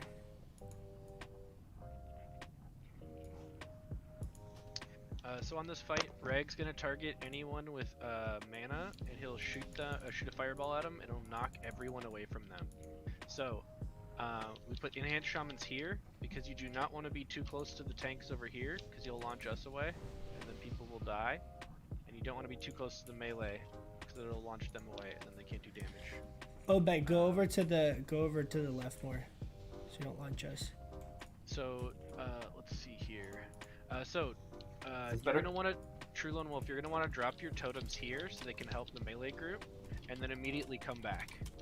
So if they like when you need to refresh them throughout the fight, run over real quick, drop them, and then come back immediately. Awesome. Nikus will be doing it on the other side to keep it for the tanks. Nice quants in this group. Zan, you're out of range of my aura over there, by the way. Can we get these int and forts out real quick? Let's we can go ahead and start the RP. Midnight, you can go to the opposite side and radio. You guys see this is Thank you. This is the squad. These are the boys right here. I got all 4 of them. All 4 of them getting the aura right now from our group. The boys. I'll call in and outs. Melee.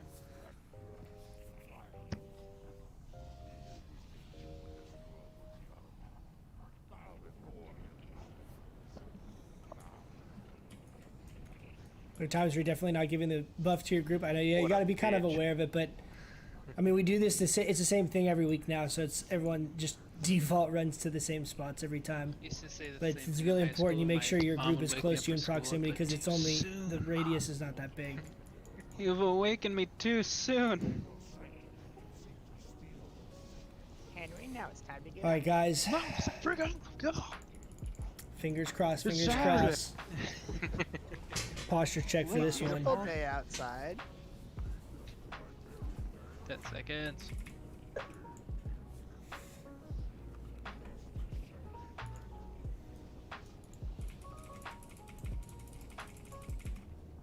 I hope you don't get mad like that.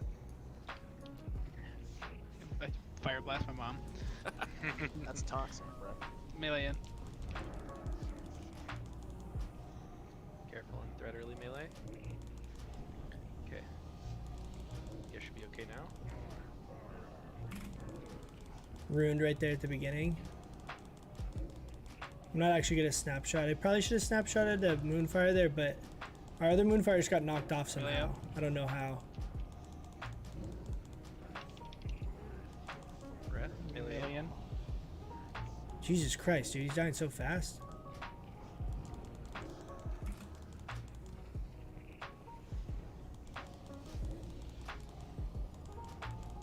Look at all the warlocks, like our group's damage. It's literally top four on the meters. The only Melee. damage on the meters is the boys, dude. The boys all just popping off. Melee in. So funny.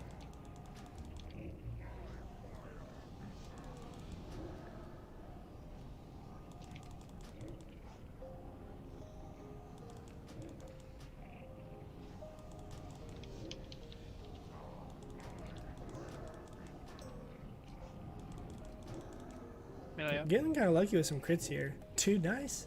Let's go. One more. Ah, yeah. Yep. Okay, 330 is our DPS number to beat. 330. 330 is our I was highest. about to say that was going super fast. I think what really helped was that 387. that tank move Let's that go, we melee have boys. to wait for. Like, he was New doing that personal instantly record. after the out. Damn, we didn't get choker though, I don't think. That does It's help a not lot. a ring of a cure. But it's okay. We got a personal best. Without world buffs. I'm telling you, that 12% hit is so huge.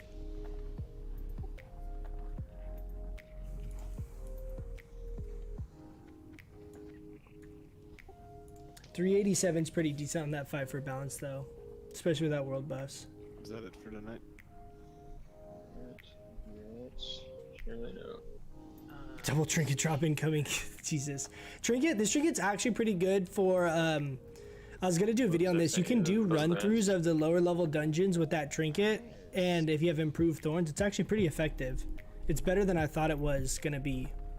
Congrats, Polaris. I messed with it the other day.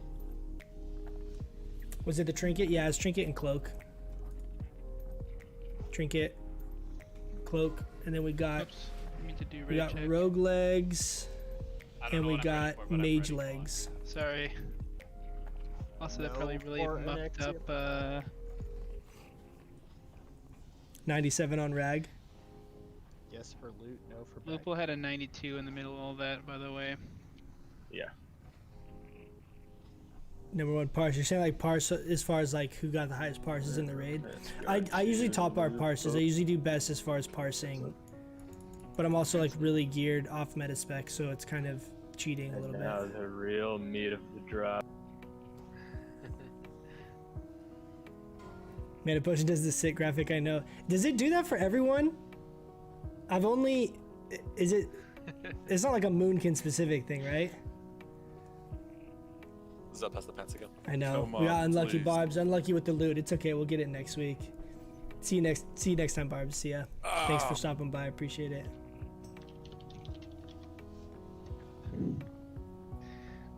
Alright. Should you be able to use dampen magic on the tank on fire maw?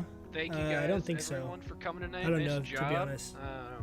I was excited to see some of these ults in action. Glad we could get some of them some gear. Like we said before, though, the main goal is still to kind of gear the core mains first. But if we can give some of this gear all that the we're port just boys going out. DDing anyway away, you know, the more the better. So for those of you that aren't full pre-raid base, there's a few spots on your ult that you can still shore up. Please keep working on those as well. Metapots make use Like it to too. try to It's keep just the it's clear everyone. times quick and easy. I know I have noticed that though. I'm like, it's pretty funny because good it's so job to make obvious it. when the Moonkin sits Yeah, down, you nice. just like That's plop really down. fast. Yeah, make sure you guys check out the signups for Blackwing Lair. We'll be putting those up momentarily. Now I as have more well. experience with hit. Do you think Bloodvine goggles are a better choice? I think everyone's they're safe not a now, right? better choice than like Mish. Like Right, if I could get Mishundare, You're like the only tank I would everyone use else that. drink it. Did you But really want they're this, or- they're It'd probably very just sit good. my bank. They're a very good alternative. Well, the highest roll is Glar, so.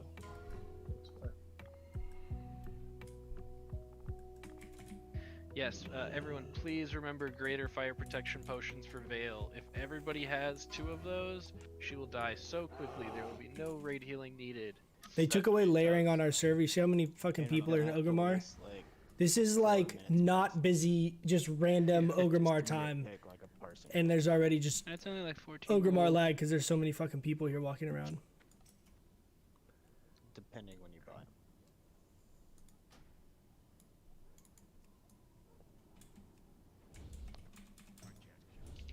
This random guy just asked for Mark. I have to give him like a little down ranked one. I think rank 4. Alright, going to Bellafon. Good. Alright, I am going to create the event here real quick for raid on Thursday. And then I'm also going to create the event for the optional ZG on Tuesday.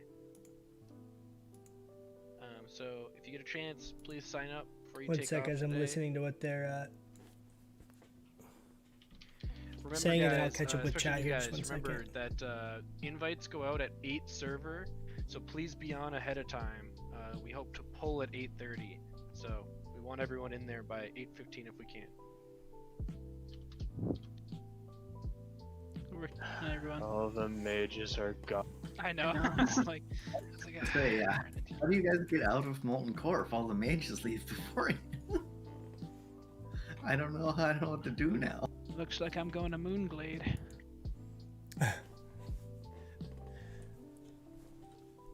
Alright, let's catch up on the chat here real quick.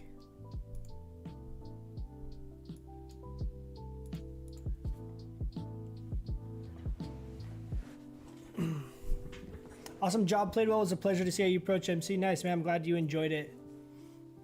We'll be back for sure. We have Tuesday. I think we're going to be doing ZG, kind of more like low-key, just chilling. And then we have BWL on Thursday. Tuesday, Thursday, Sunday. So those are the days I'm going to try to like stick to make sure that I'm streaming, because as we post more and more videos, it's a good way for me to kind of like ensure that I have times that I'm live if you guys have questions on stuff or want to just come and kick it and hang out.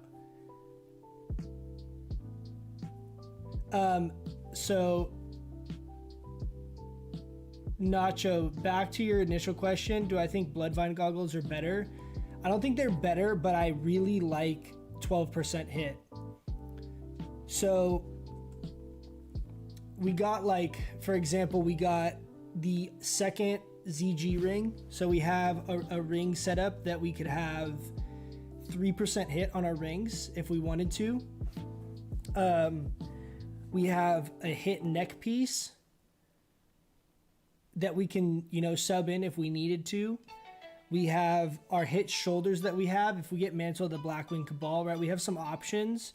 So if I start replacing some of these other pieces, like we got, Mishundare, for example, stuff like that, and they say we don't get tier, we have other ways of still getting a little more hit. So I would always be trying to stay for sure above 10%, but ideally around 12%. And then it would just be contingent on how many stats I'd be giving up to get to that break point. You know what I mean?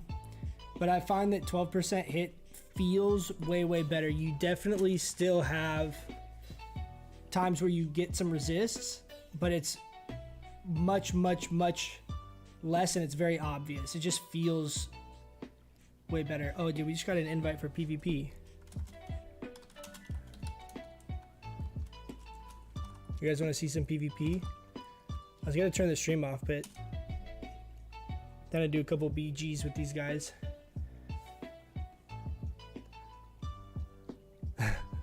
You guys, we can hang out, do a couple ABs if you want. It's another guild on our server that runs ABs a bunch. Cool guys.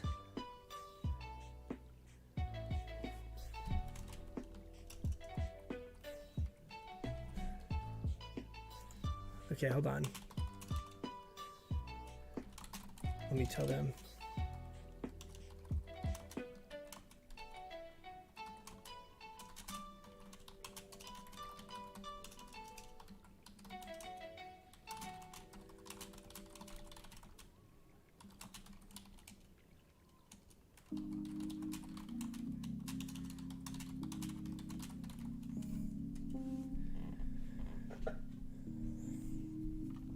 We'll see. We'll play with these guys, do a couple of games. These guys are good. I had some fun games with these guys the last couple of nights, so we'll get a couple games in here before the end of the night since raid was relatively quick.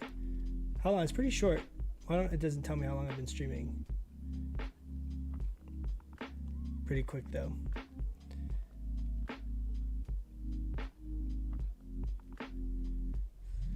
I watched the most recent BWL speedrun, and they did so so that the Buffett stacks were less effective. So using dampened magic on them, that might not be a bad idea. I haven't heard of that. I don't know if we've tried that or not, but I'll definitely mention it. Thank you for that input. Any chance you'd watch the speedrun? Yeah, I'm definitely down to check that out. I haven't looked at any of that stuff. I know Apes was doing some stuff, and they had like a super fast run, and then I know that there was some stuff like as far as kind of just general hype about speedrun stuff lately, but I haven't watched any of it myself. I have to check it out. There's a group that had a Moonkin in their speedrun, right? I want to watch that group. I'd be down to watch that.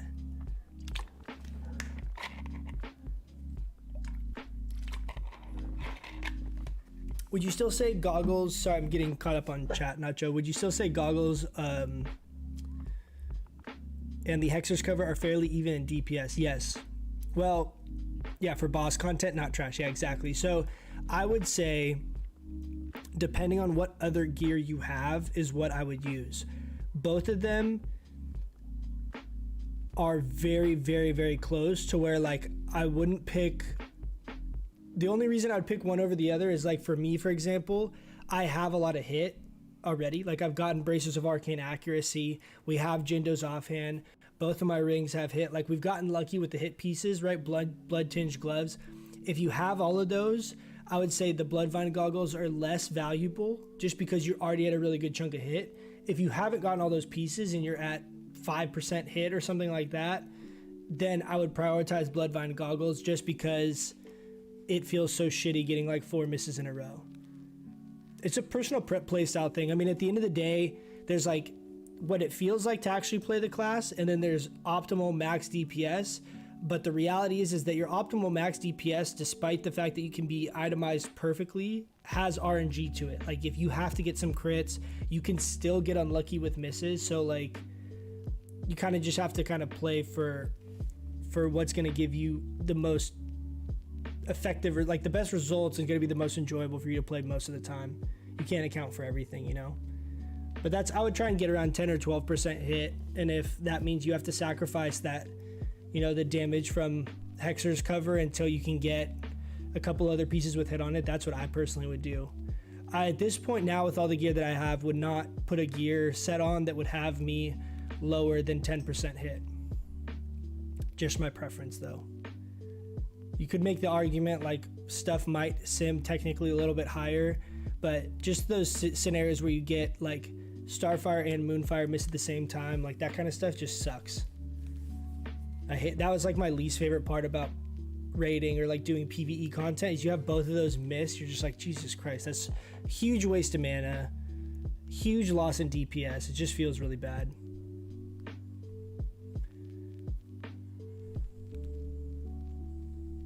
I use the goggles personally with the 8 spell damage. Yeah, that's, I mean, I'm gonna use goggles until that's why I passed. Like I won the Hexer's cover with the 98, and I'm like, I'm not gonna like unless I get tier or I get Mish, I'm not using the Bloodvine goggles. I know the other ones technically sim higher, but I just don't want to lose that hit. It just I don't think it's really that worth it, in my opinion. I don't know. I think I value hit more than a lot of people do, though. I just can't wrap my head around the idea that having like significantly less hit at the expense of more damage in rating. Let me put it this way. Rating before all the Bloodvine stuff came out, when I had low hit, compared to what it feels like rating now and hardly missing, is night and day. Like it just how it feels, just experience wise. Forget the DPS, forget like the numbers. Getting continual resist just sucks. It makes you feel like really useless. It'll make your DPS terrible for that specific fight. And granted, like overall, you still might have fights where you pop off and you don't miss and you have more spell power.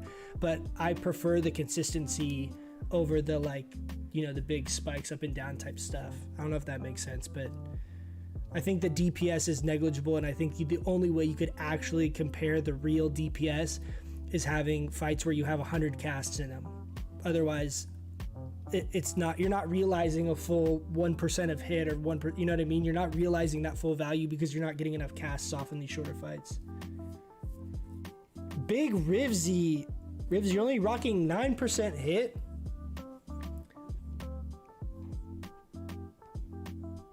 Got my first Zanzo ring the other day, pretty much unlucky with the ZG loot. So I've been lacking a lot of hit. Yeah, I mean, the ZG rings are really great. If you don't have Band of Force concentration, just be patient, you'll get the rings. I got like the second ring today, like by default. Like literally no one wanted it. I was like, all right, well I got the first one, so I'll take the second one. I'm not gonna use it right now, but that's a good example. Like I would probably not use Band of Force concentration and use the ZG set if I got like Mish or like Hexer's cover or something, right? Like where I'm not losing the full 2% hit off of the helm. So it's good to pick up those pieces if you can. There's a lot of really good alternatives, and depending on what upgrades you get in what order, I would use different pieces. But my goal would be to try and stay above 10% hit if you could.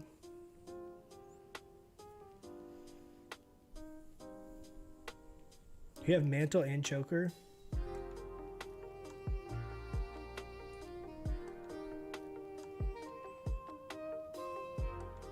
Used to be engineering and dropped it for the Bloodvine set bonus. So you're tailoring in what? What was your other profession? Herb? Oh, it's mining.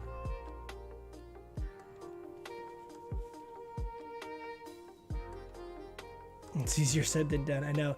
It's unfortunate that Bloodvine goggles don't feel better to wear, in the sense like Hexer's having like 41 spell power. That's a ton, you know what I mean? So it's like, that's a noticeable difference. Like you hit and you're like, damn dude, like I'm hitting harder. It's unfortunate they don't at least have like stam or inch or some other stats on them. Look, we got our boy dancing with us over here. Just coming to hang out while we're in queue.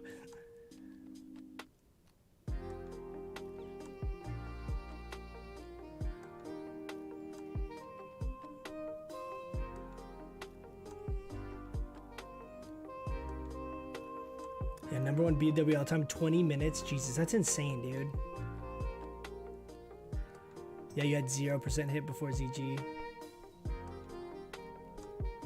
Yeah, Rivsy, I got the second ZG ring. So someone was saying though that it doesn't actually, it sims higher to have Band of Force concentration and the, what do I have? The seal? Oops. Yeah, the seal. So Band of Force concentration and the seal supposedly sims slightly higher than the set. But like if I lost hit somewhere else, I would use that.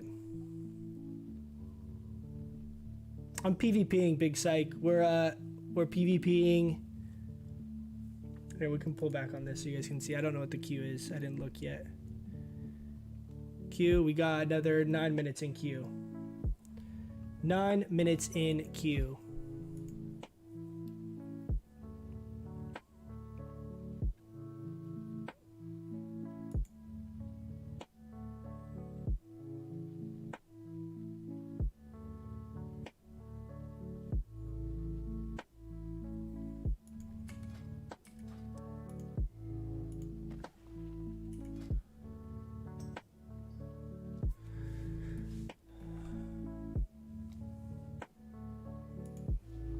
All right, so PvP gear, guys. Let me make sure I have all my right stuff on. So I actually have like 1 extra % just because my shoulders and both of my rings have hit, and my bracers, and all those pieces are like good high damage. So this 4% is unintentional. It's just because these are all like, the rings are both good because they have stam and int and damage on them, and they both coincidentally have 1% hit. I could try and plug in a different ring here, but it's whatever. And then bracers of arcane accuracy, stam, int, a lot of damage, and they have hit. Same with the shoulders, stam, int, damage, and they also have hit. So we kind of like by default have accidentally 1 extra % hit. But like ideally here, I would have this exact setup, and we'd have Mantle of the Blackwing Cabal here. That'd be another 15 spell power. That would be my perfect setup with like the gear that we got right now. And then I actually do use the Fire Rune Grimoire for PvP because it's got 21 int as a shitload. So we lose a little bit of damage, but we got another 120 health because of the stam, and we got some more int on there. So that's like my kind of set. It's been a lot of like back and forth fine tuning what I kind of want for my PvP set. I've swapped pieces back and forth a lot over the last couple months trying to figure out exactly what I like. I hate that we can't get the mage enchant on header pants. It's really shitty, honestly. I wish if they would make, I don't know why they won't make the enchant like how the arcanums are. Like if they would give these off meta classes, elemental shamans, balanced druids, the ability to get the other class enchants, it would be huge, dude. It would be insane. Like I honestly legitimately think that's the difference of like 5 or 10% DPS on some of this gear. Like that is so, it's literally a free Neltharian's tier on your gear. It's so annoying. I wish they would like figure out a way where we could do that, and they had that in the game. It's really unfortunate because it's a huge power spike that mages get, and then like we're already kind of struggling being off meta, you know? If you're doing 5-10 man dungeons, do you think it's worth a pop on more spell power gear and drop hit? Yes. Short answer is yeah. Generally for 5-mans, you don't need more than like 3 or 4% hit. If you're running, I don't know, like what a 10-man dungeon, but like Ubers, it's like the only thing I can think of. Yeah, maybe with the exception of bosses, you do it off of the mob's level. So if the mob's level 62, you need 6% hit to be hit capped. If the mob is 63 or question mark, you need 16. So generally though, for dungeons, I rock like around 5% hit, something like that. Might be different now. Right now I haven't been doing like 5-man, so I don't have like that other set really like dialed in because I haven't been doing that kind of content. I have like my open world PvP gear, and then I have my raid gear. Those are like the 2 sets that I have, because otherwise it's just too much shit to keep in my bags, and I just have so many bag slots taken up.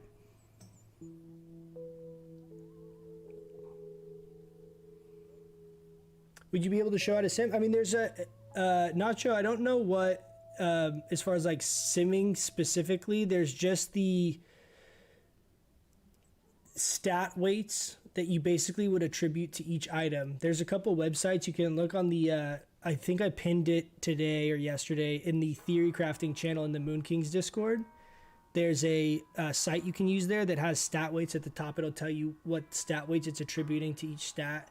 You plug in your gear and it tells you what your theoretical like DPS is. I don't know if Broccoli Beef put that together or if he just found that site. I'm not sure, but either way, he has sent links on that a couple of times. It's a really good site. It's a good baseline, but again, stat weights are kind of subjective, right? There's not like something that's easily like. There's not something that's like, oh, this is exactly how much this values. It changes a lot depending on consumes, world buffs, your preference as well. Like maybe you want more hit and less crit. Maybe you just like, you don't care how much you hit, but you want to be critting as much as possible. It's like there's preference. There's no definite, this is always going to yield you the best result, because there is RNG on every one of these fights. You don't want to take any loot from BWL that isn't Locomir. How long you think until you get Locomir, Rivsy? How long? 2 more weeks?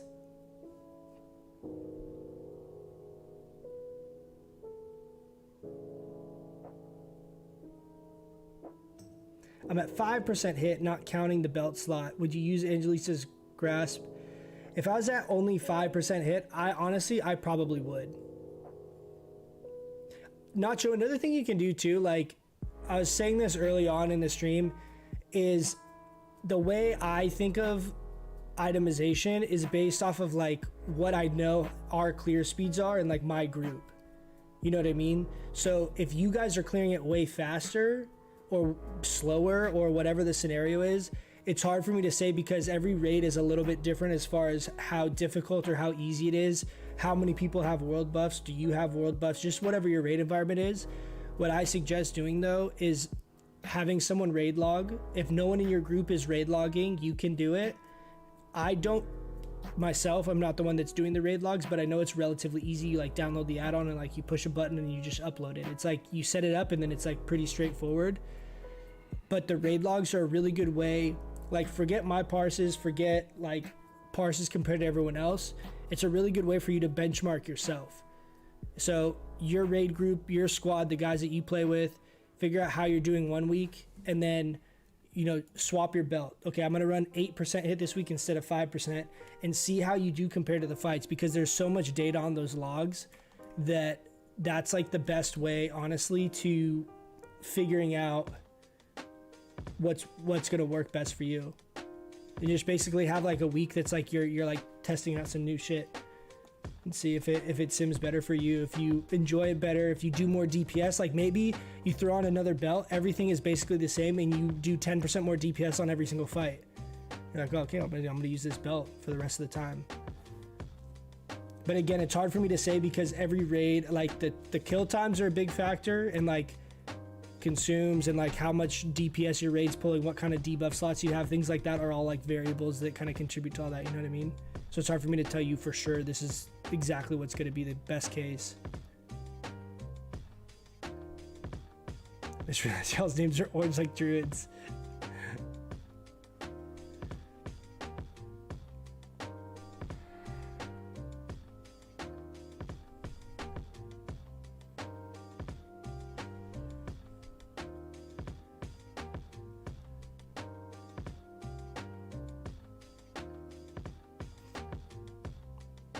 Yeah, it's hard to account for, exactly. It's hard to account for. I mean, I can tell you like what I would do, but I don't know that my raid, you know, like my experience as far as like how BWL is or whatever is comparable to yours. You guys might clear it, like we don't clear BWL particularly fast, but you might clear it way faster. You might clear it slower than us. And I honestly even change a lot too. Like, so for example, like, in my PvP stuff, I actually like Fire Maul's clutch because the mana igniting cord is kind of RNG, right? Because you're just banking on the crit. I would rather have the guaranteed extra 10 damage on every single cast in PvP. When it comes to raiding, it's a little bit different. So like sometimes, like I generally like Fire Maul's clutch more, but I sometimes will also throw on mana igniting cord.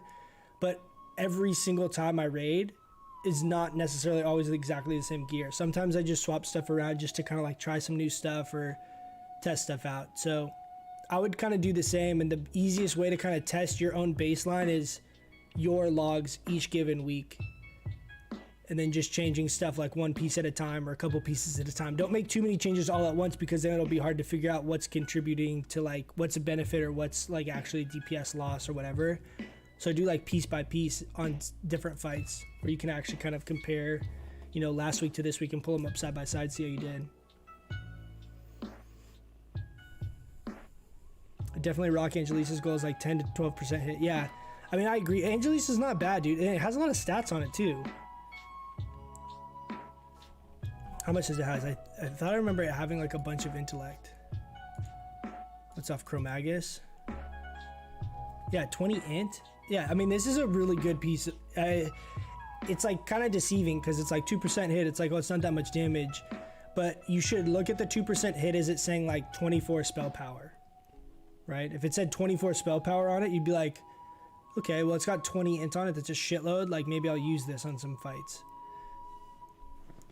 It's just hard. It's not as like you initially, your knee jerk isn't like, oh, this has so much DPS value, but this is actually a really good piece. early on, I was gonna actually try and get this piece, but now I have enough hit that I don't need it. But this is a really, really good piece because getting 2% on any one item is very, very hard. So this is a really good item to hold you over.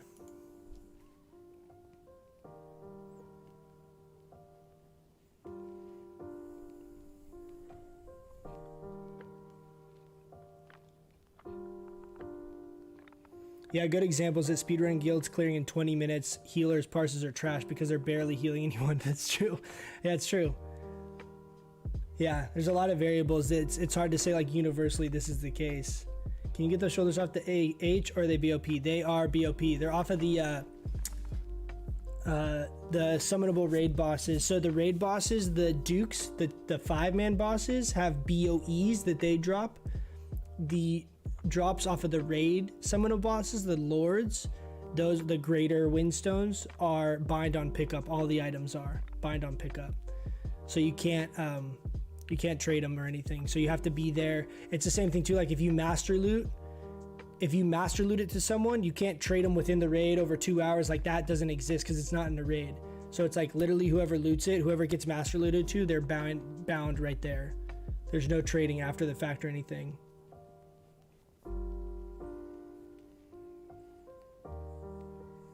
If you want to be a high parsing healer, you have to heal for guilds that go slower, take a lot of raid damage. That's true. Yeah, I mean, if no one's taking damage or everyone's using a bunch of like fire protection potions and absorbing everything, you have no HPS, you're not healing anything. The highest spell power I can theory craft while maintaining 12% hit is 526. That's a fuckload. That's a lot. As opposed to 16% and 16% hit and you're at 450 spell power. Yeah, I mean, in that situation, I definitely would be at the 12% hit. Honestly, both of those are going to yield like, I would think both of those would yield pretty similar results. I think you'll do more DPS, 12% hit and 526 spell power, but being hit capped is also pretty insane. Because like, the reason, can you guys hear that? That little like that, da-da-da-da. That just started happening for some reason with the world buff shit. The first few times it confused the hell out of me. I don't know if you guys can hear that or if it's just in my headphones. But I think the 16% hit on fights like... Yeah, it's the add-on. Okay, I was wondering if you guys can hear it too. Like, so take that Chromagus fight for example, right? That's a perfect example of a scenario where having less spell power but being hit capped actually might outperform what would sim quote unquote the highest. Because if you have other things like, you know, world buffs giving you extra crit, you have Curse of Shadows giving you 10% increased damage, then you have on top of that different vulnerabilities or these other factors that are going to amplify your damage. There's another fight, what was it? It's on like Domo, I think, that we had like a Starfire crit for like 4k last week. And there's like this like hidden vulnerability mechanic.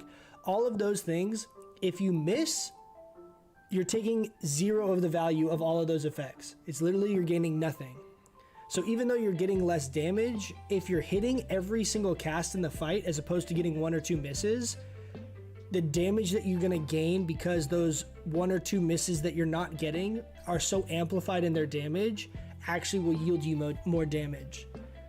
Like Chromagus, if we have Arcane Vulnerability and I miss 2 Starfires in Arcane Vulnerability, that's like 15,000 damage potentially, right? If those crit, that's a huge amount of damage. Not to mention that if you have like 20, 30, 40% chance to crit with world buffs and everything, if you miss, you're not critting for sure. So you're losing all that value as well. So I don't know, I'm really curious to try because once I'm able to actually get a full hit cap, I plan on doing like what I'm telling you guys, where you compare your parses back and forth. So 1 week we go full world buffs and we rock like that 12% ish hit and like as much spell damage as possible. And then the next week we go in and we go with a hit cap and just see what we can do. And I think there's times both are going to outperform the other. So it's kind of interesting. There might be certain fights where you literally just rock that 16% hit.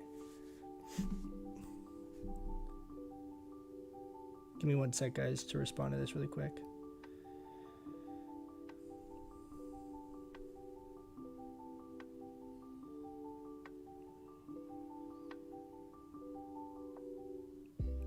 I have another little side project we're working on. I'm working on with one of my buddies.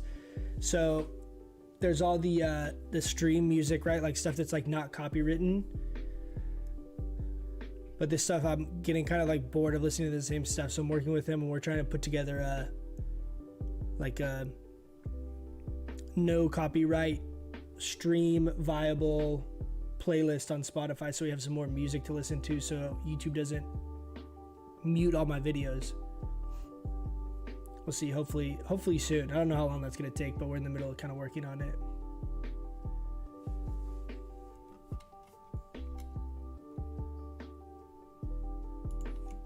Loopy, did you do? I didn't actually even really look at the meters that much. How'd you do?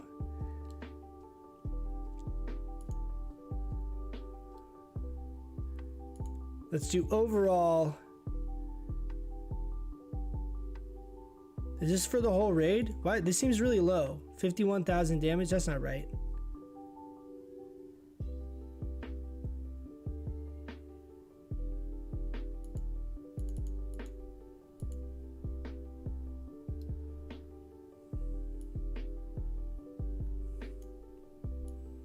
Alright, let's look at Loopy's damage. You're not even... Loopy, you did 0 damage on Rag, so that's pretty unimpressive. Hey, what's up with it?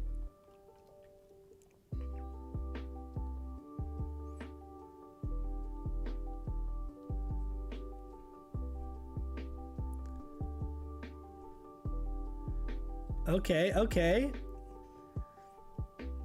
Did you talk shit to everyone after you beat a bunch of warrior mains on your ult and damage?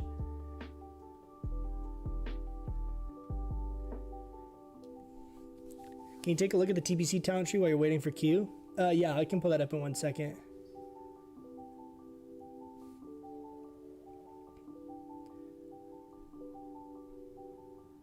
Yeah, it really comes down to the ideal hit amount being how fast things die. Yeah, exactly. And just RNG in general. Overall never works on details. For some reason, yeah, it's super annoying. What the hell? It usually does. How... Was Quan tanking here? How are you beating Rasok and Quan?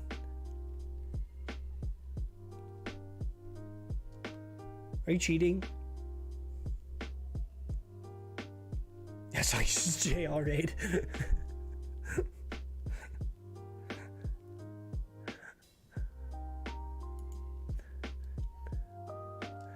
Yeah, so for you guys that don't know, Zoomer's human name is Jay, so that's why like at the end of that clip I was like, fuck you, Jay, because Zoomer's name is Jay. I realized that like pulling that out of context, no one probably knew who I was talking to when I was talking about Jay.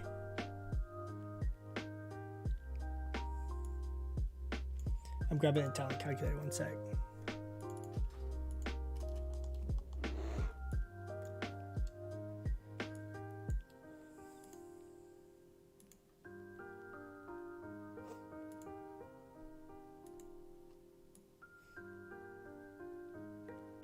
The TBC talents actually give us slightly useful things.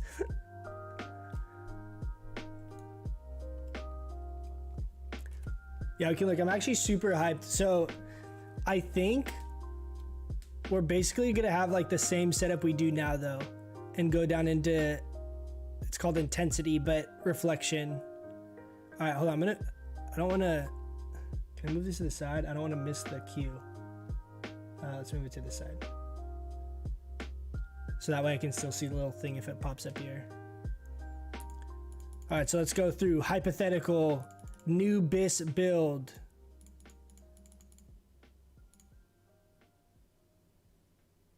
I'd probably do like that. So it's interesting they changed a bunch of stuff too, because improved Starfire doesn't do the same stuff at all either. Let me put points to this stuff and then I'll talk about some of these. Assuming you need to have that, probably run Treants just because it'd be fun. Improve Mark of the Wild, Shapeshift. What do we have? We have 3 points left. So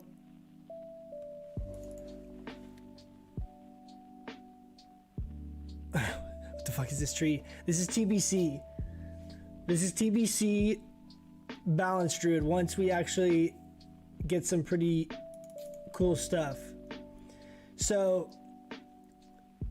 Improve Wrath is the same. All these things have different names, but basically it's the same talent. Then we have the Focused Starlight, which this is, I think, is only Moonfire right now, but it changes it to critical strike chance of Wrath and Starfire, and then it makes Improved Moonfire a separate talent. Because like this icon on Classic is the improved damage, right? Like the improved melee damage, and then Omen of Clarity is under it, but then they kind of swapped it. So it's 2 points and 2 points. Improve the damage and crit of Moonfire by 10%. Crit chance of Wrath and Starfire by 4%. So both of these are massive. These you're just basically using as like a filler, so you could kind of put that in whatever you wanted. Insect Swarm's also in the balance tree. We have to disable our DPS. PvP enter battle.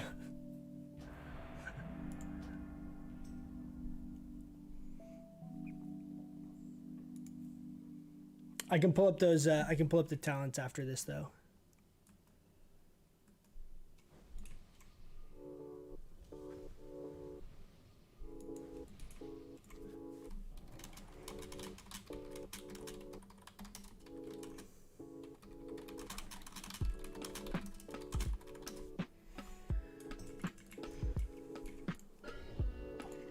All right, let's buff our. Stuff's kind of pulled off the screen there.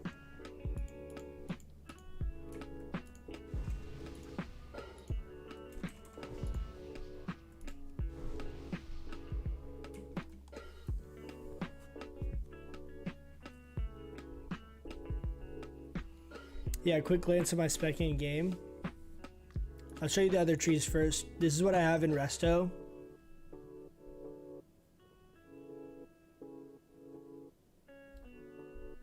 I don't have any points in Feral, and then Balance we have 5 in Improved Wrath, Nature's Grasp, and then 1 in Improved, and then the rest of the stuff is pretty straightforward. I don't have Improved Tangling Roots or Thorns, and I don't have Natural Weapons or Omen of Clarity, and we have points in everything else. Pretty soon though, I think I'm gonna start respecking some after raid too, and going like that Feral spec, where you have like Balance or Moonkin form and Feral charge.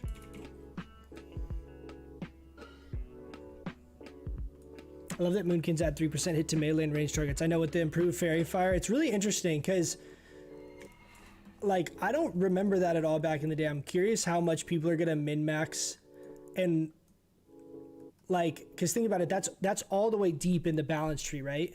So you're gonna have to have a balance druid specifically to get that buff, and like what if people are itemizing their stuff like people are now to min-max exactly hit cap and all this stuff, and like what if people are itemizing specifically to hit cap with the improved Fairy Fire buff?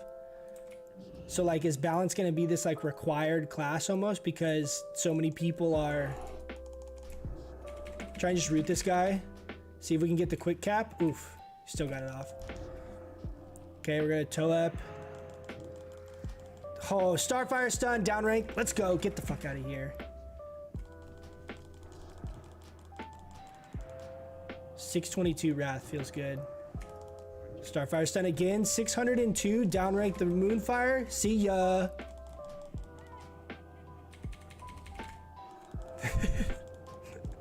Oh no. Get out of here, guy.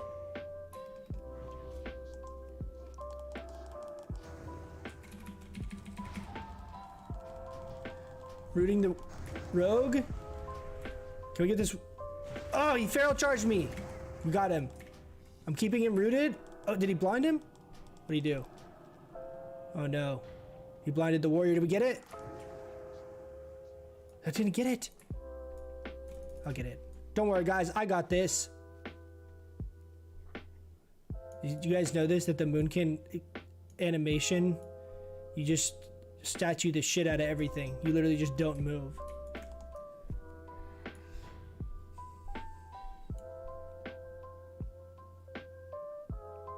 Yeah, hit cure is hard to get at the start of TBC. I know. It'll be interesting. So these guys leave me here because Balance Druid is actually really good in AB to defend this stuff. I'll show you why. We got a drink up here. But the other night we were playing games and I literally could just solo defend this. I'm not in Discord with them, so we might get kind of screwed. But so here's the trick, guys. If you guys are doing AB, all you other boomies, come post up here on this little ledge. I was doing this the other night when we were running games. More than likely, the only person that's going to mess with you capping is a rogue. If they come to cap, you can Moonfire, Fairy Fire. Even if they run over here to try and blind you, it's not enough time. And you can also pre-cast Abolish Poison on yourself if you think they're going to do that. The only way they can really beat you on this cap is Rocket Helm. Because they can't come up and sap you because you're a beast, right? You're stealth and cat. So they'd have to open on you. They can't get to the back side of you because you're hanging off this thing. So I've had rogues open up and try and run around me and they literally walk off this thing and they fall down into the water. And then you just Fairy Fire and Moonfire and then you can basically sit there, heal, drink, re-stealth. They can't do anything. So they have to open up on you. But generally they don't walk over here to come find you. They'll walk around here and then they start trying to cap. And then you can just shift into Moonkin and then, you know, whatever, Fairy Fire, Moonfire. But the thing that's great too is you can sit here invis and then wait and then instantly break their cap and like buy time, right? You're not necessarily to defending. You don't necessarily have to 1v1. You just have to prevent them from capping long enough for your team to come. So you have so many self heals. You're super tanky. You have a lot of CC. You have a lot of range DPS to be able to kite. Whereas if you're like a Feral, you might get 1v1'd. And if you're a Resto and you're stuck in human form the whole time, you could probably get wrecked in human form too. It's kind of hard to watch chat and watch the flag though. I don't want to get capped and look like a noob. Love fishing while I'm Moonkin. I actually haven't fished in Moonkin. That's a good idea though. I miss being Night Elf so that I can camp Shadow Meld and ambush people as Moonkin. That's like, I thought would be so fun. Because it doesn't break Shadow Meld until the cast goes off, right?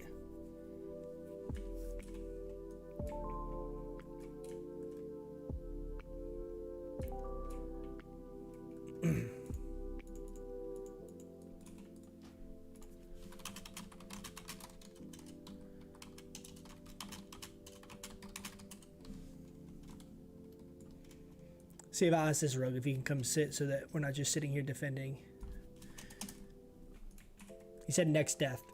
If he dies again, he'll defend Blacksmith.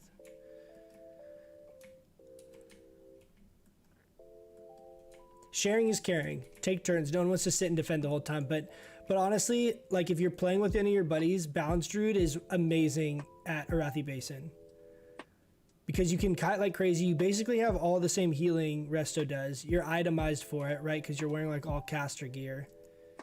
But you do way more damage. And your opener, like if I open, like if the rogue doesn't see me and I open with like Starfire into Moonfire into Fairy Fire, he's like already 60% health.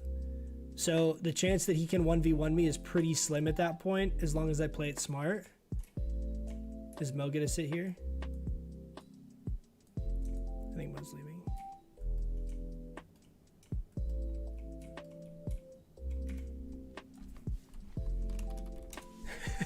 That was quick. He died. He's like, all right, you're up. 5 seconds. It's pretty funny. All right, epic team battle. I actually like these. I'd rather 4 cap than 5 cap because the 5 cap happens so fast. You don't actually really get to play the game. Like at this, we actually at least still get to like kill people.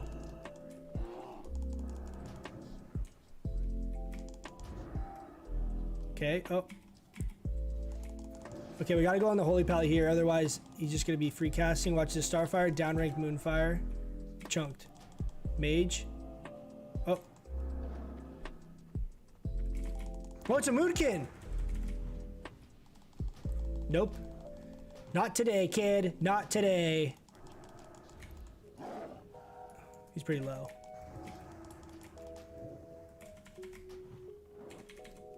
Viper Sting. Abolish poison. We rooted him. I'm gonna Moonkin because we already abolish poisoned.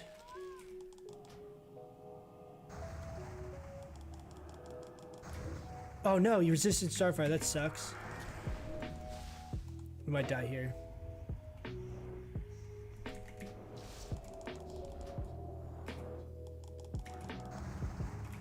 I have no mana!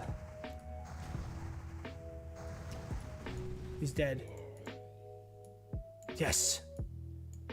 We got him.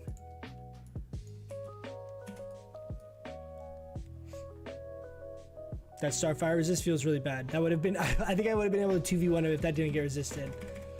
Because he would have died, like, instantly after that first round, and then I could have just 1v1 that druid easy.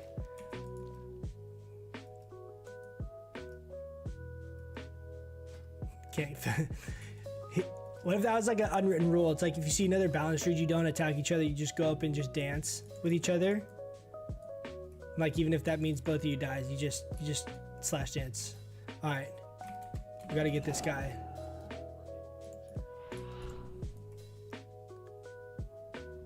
He doesn't even see us coming.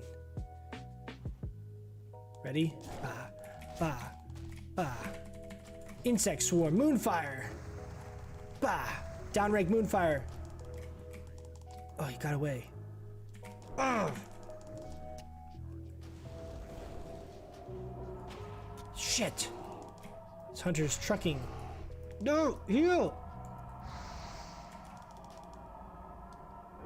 No, he kind of spelled me.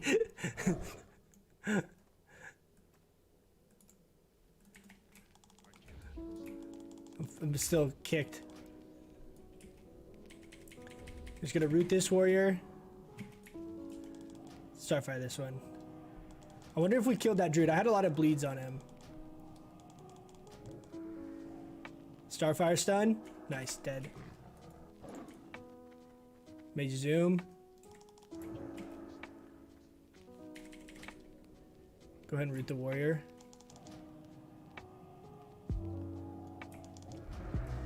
Starfire stun. Starfire. Moonfire. Bah. So much damage, dude. It's like literally 30% of his health each time. Oh no.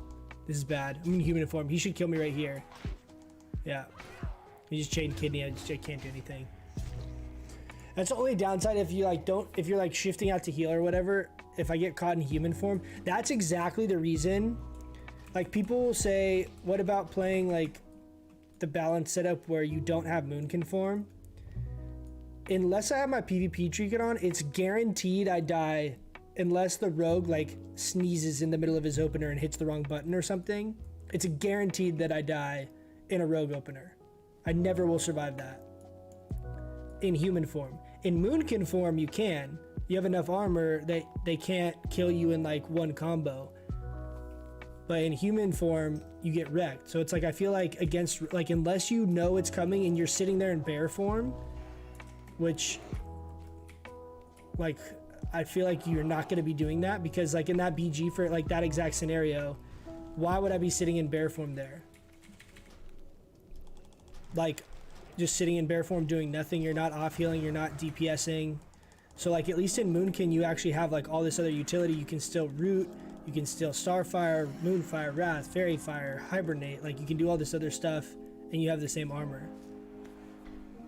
Not bad. We got 6 killing blows while we're defending like first half of that. Can't let that crappy Moonkin show you up. I'm really curious if we killed him there. I feel like we had to. I don't think I got 6 kills otherwise, but maybe. These guys have another guildie coming in. I don't know if he's ready yet or in a minute, so I think we'll probably only have one more BG with these guys, which is probably good timing to get out of here. I think we have one more.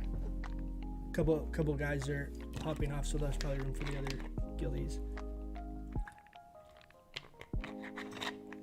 Skill tree. Snag a songflower before? That's actually a good idea. Or chilling if they get a queue. Let's fight a Fellwood.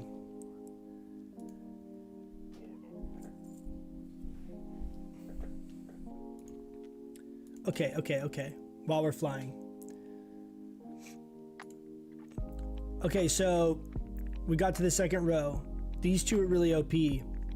So this is only 4 points. So you need 1 point improved Nature's Grasp or improved Tangling Roots. This is actually really good because we get Cyclone. So this might be the go-to in PvP just because of Cyclone and how OP that is, right? So there's a chance that like Nature's Grasp has just not as much value, and that most of what you're casting is like hard casting Cyclones with a pet on you or things like that, right? So these 3 points might go here. Pretty likely. Insect Swarm, obviously, so this doesn't break us out of Moonkin form in TBC. So it's part of our rotation. It's basically uptime on Moonfire, uptime on Insect Swarm, and then Wrath or Starfire, just depending on the fight, but generally Starfire. Did these guys queue? Hold on, let me see.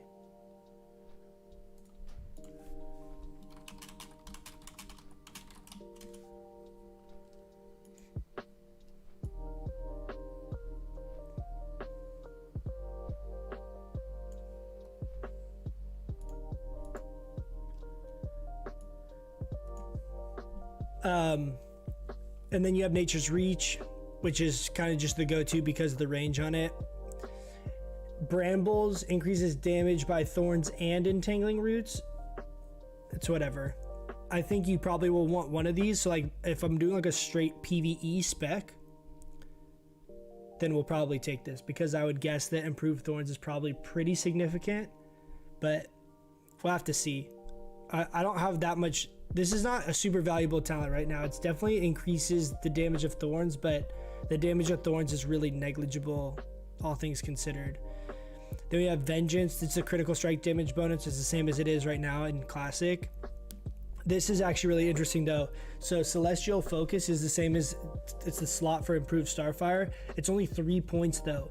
It does not reduce the cast time of Starfire. So Starfire's baseline cast time is reduced to 3 seconds baseline, I believe, in TBC, right? So it feels the same as it does now, but you don't have to talent into it in order to make it reduce. All that happens is the stun effect is a talent, and it's only 3 talent points instead of 5 talent points, which is actually really significant. And then you can see the second part of this text: increases the chance you'll resist spell interruption while casting your Wrath spell by 75%. So that's actually really, really good for PvP. Again, I'm going to have to think about exactly what builds I'm going to try and do for PvP and for PvE, because I think they are going to change pretty significantly. This is not a very useful talent at all in PvE, because now the reason we take it is because of the reduced cast time of Starfire. But if that's just baseline, we don't need the talent for it, then there's no reason to really take this in raid environments, because you shouldn't really be taking damage. The knockback should be negligible, and most bosses can't be stunned. So interesting pick here, but this will be like a flex pick on PvP. We'll take it. PvE, we won't. Nature's Grace, Moon Fury are the same as they are in Classic, so these are always going to be a go-to, super, super strong. Moon Glow, also the same. Always going to be taking this. The only reason you might not take this is if we don't have mana issues, which that's a chance, but I think this is always going to be more valuable than most options, because 9% is a lot of extra mana. Lunar Guidance is a new talent. Damage and healing increased by 25% of your total intellect. So if you had 100 intellect, it means you're going to gain 25 bonus spell power. So this is a really, really big buff to us in the talent tree, because that's a lot of extra free damage. Balance of Power increases your chance to hit with spells and reduces the chance you're going to get hit by spells by 4%. So this is 4% increased spell hit and increases your chance to resist enemy spells by 4%. So this is a talent that I think we're going to kind of have to always use, because it has a lot of value in PvP because of the resist chance for like defensively, and then 4% spell hits obviously massive. So I think this is going to be something that we're always going to have to get. I don't think there's going to be a scenario where you can afford to not have this. Maybe if you had really, really good gear and you were like over hit cap for some reason, you could rock like 1 point in this, or maybe no points in this, but I think that that's going to be pretty rare. Then Moonkin form. So one thing that's worth mentioning is that Moonkin form changes a little bit. So Moonkin form, the armor goes up to 400% instead of 360%, which is interesting. I'm curious what kind of armor we're gonna get at, but it'll be, I think, pretty significant. Let's move over to Songflower here. I don't think we'll get it. Oh, it's Dave. What's up, Dave? Dave is the guy that runs. Dave's how I got my shoulders. Dave's the guy that. Dave's the guy that that does the runs for the Silithus summoning bosses. So Moonkin form now has 400% bonus armor instead of 360. Also increases your attack power. So that's kind of weird. The other thing that's massive is Moonkin form in TBC increases your spell crit by 5%. It's not 3%, it's 5%. Pretty nuts. 5% spell crit. Then the other little like flavor text on the end of this that I don't know how much use there is going to be for this. I remember it being a thing back in TBC, but I don't know how often we're going to use it. Is that your melees, can you guys still see that? Your melees, it says melee attacks in this form have a chance on hit to regenerate mana based on attack power. The Moonkin can now only cast balance and remove curse spells while shapeshifted. So balance and remove curse. What is he saying? So let's look at the spell book really quick.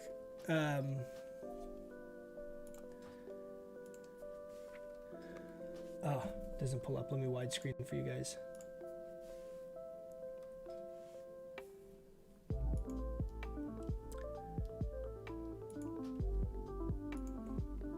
Okay, we got widescreen so you guys can see this now.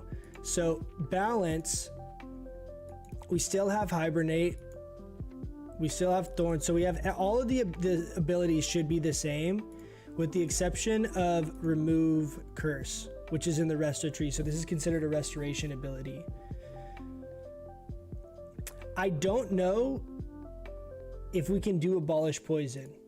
I think we can only, does it say abolishes? The Moonkin can now cast balance and remove curse spells.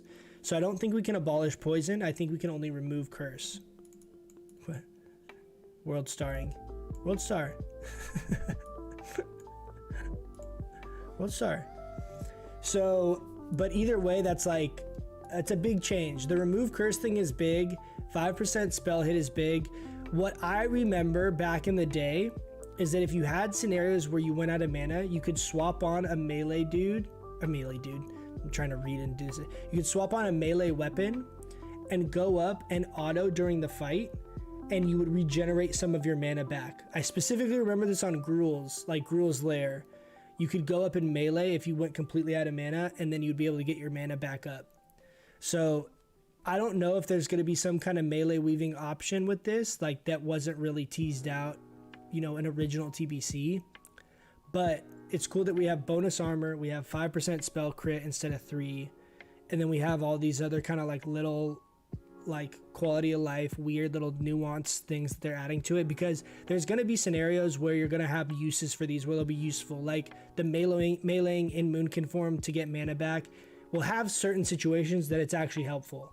Exactly when and how effective it is, I don't know, but just it's cool that there's like that little additional, kind of like bonus to it.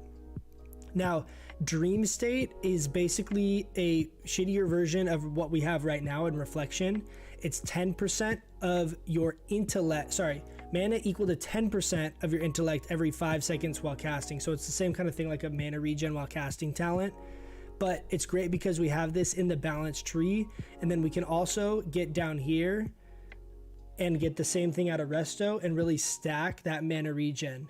So because of having both of those, in addition to mana potions, innervate, things like that, I don't think we're going to have hardly any issues when it comes to mana in TBC, because we're already making do now in the current stuff, and we're like screwed when it comes to the mana regen talents in Classic.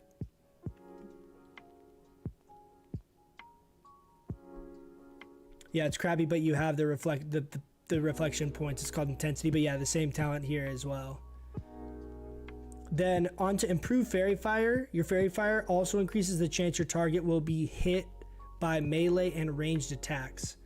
So this is a 3% melee hit increase on the target. Okay, hold on. Angry Dave swapped over. He said 2 minutes. So that's crazy because like I don't remember what the hit cap is on this stuff, but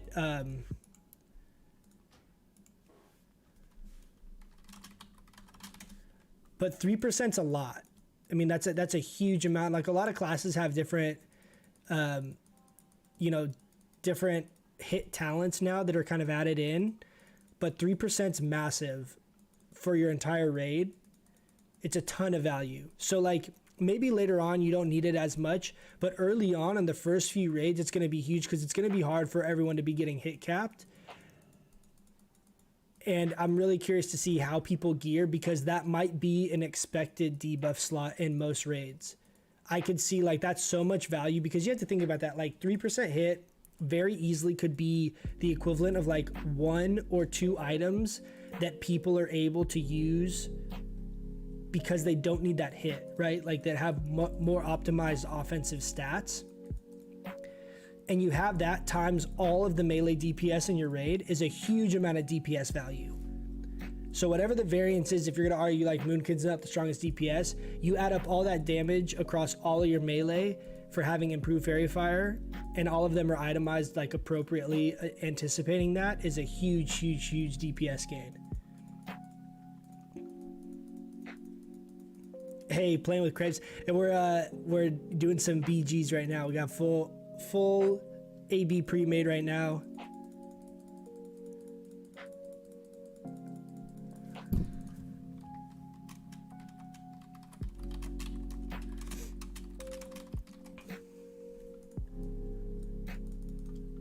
But so I think that'll be like really sick. I'm really looking forward to. There it goes.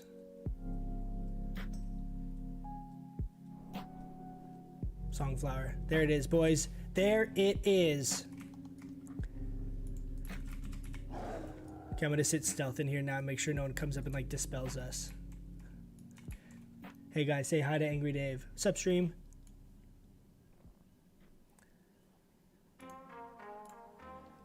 All right. So 3% is massive. Massive, massive, massive. And the thing is like you can see here, right? We're like in balance and then we have some points in resto.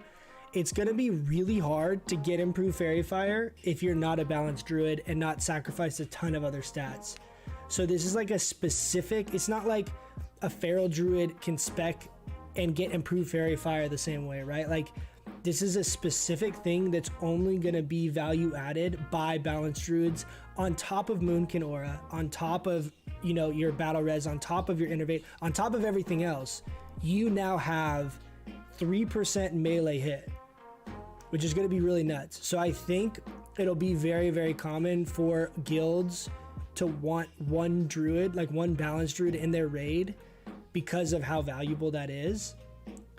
So it'll be interesting to see, because I remember this being a thing back in the day. I don't remember it being like super, super valued. The only thing I remember people really wanting balanced druid specifically for was for Gruul's Lair because of that, the ad, whatever it was, like the second ad that, oh, you guys can't see, sorry. I don't have my, you guys gotta let me know if I'm just talking about this shit and there, you can't see the window.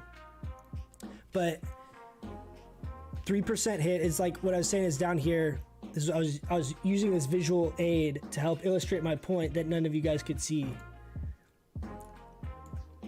But it's all the way down here, right? So you can see like on balance, and then we have points down here in resto. But like imagine if I had to get to a point this far down in resto, like we're resto. So there's no way any other spec of druid is going to get this unless they're playing balance. Like you just have too many points invested in the balance tree to get 30 points deep to be able to pick up something. So I think this will be an exclusive balance druid thing, and I think we'll have like a lot of need for it, you know? Now down to here we have Wrath of Cenarius. Your Starfire spell gains an additional 20%, and your Wrath gains an additional 10% from your bonus damage effects. So if you have 100 spell power, your Starfire is benefiting 120 of that spell power, and your Wrath is going to benefit 110% of that spell power. So that's going to be huge in itself. That's a massive DPS boost compared to what we have now, right? Like that's a huge, the fact that it's already 100% spell power coefficient, like it's going to be just absolutely insane. That in combination with Lunar Guidance giving us more bonus spell damage on top of what we already have based on our intellect, it's going to be a ton. It's a lot. So that's huge. Then we have Force and Nature, which is the Treant's talent, letting us summon the 3 little trees to help fight for us. I don't know how much this is going to get taken or not. I think there are times where this actually does some decent damage.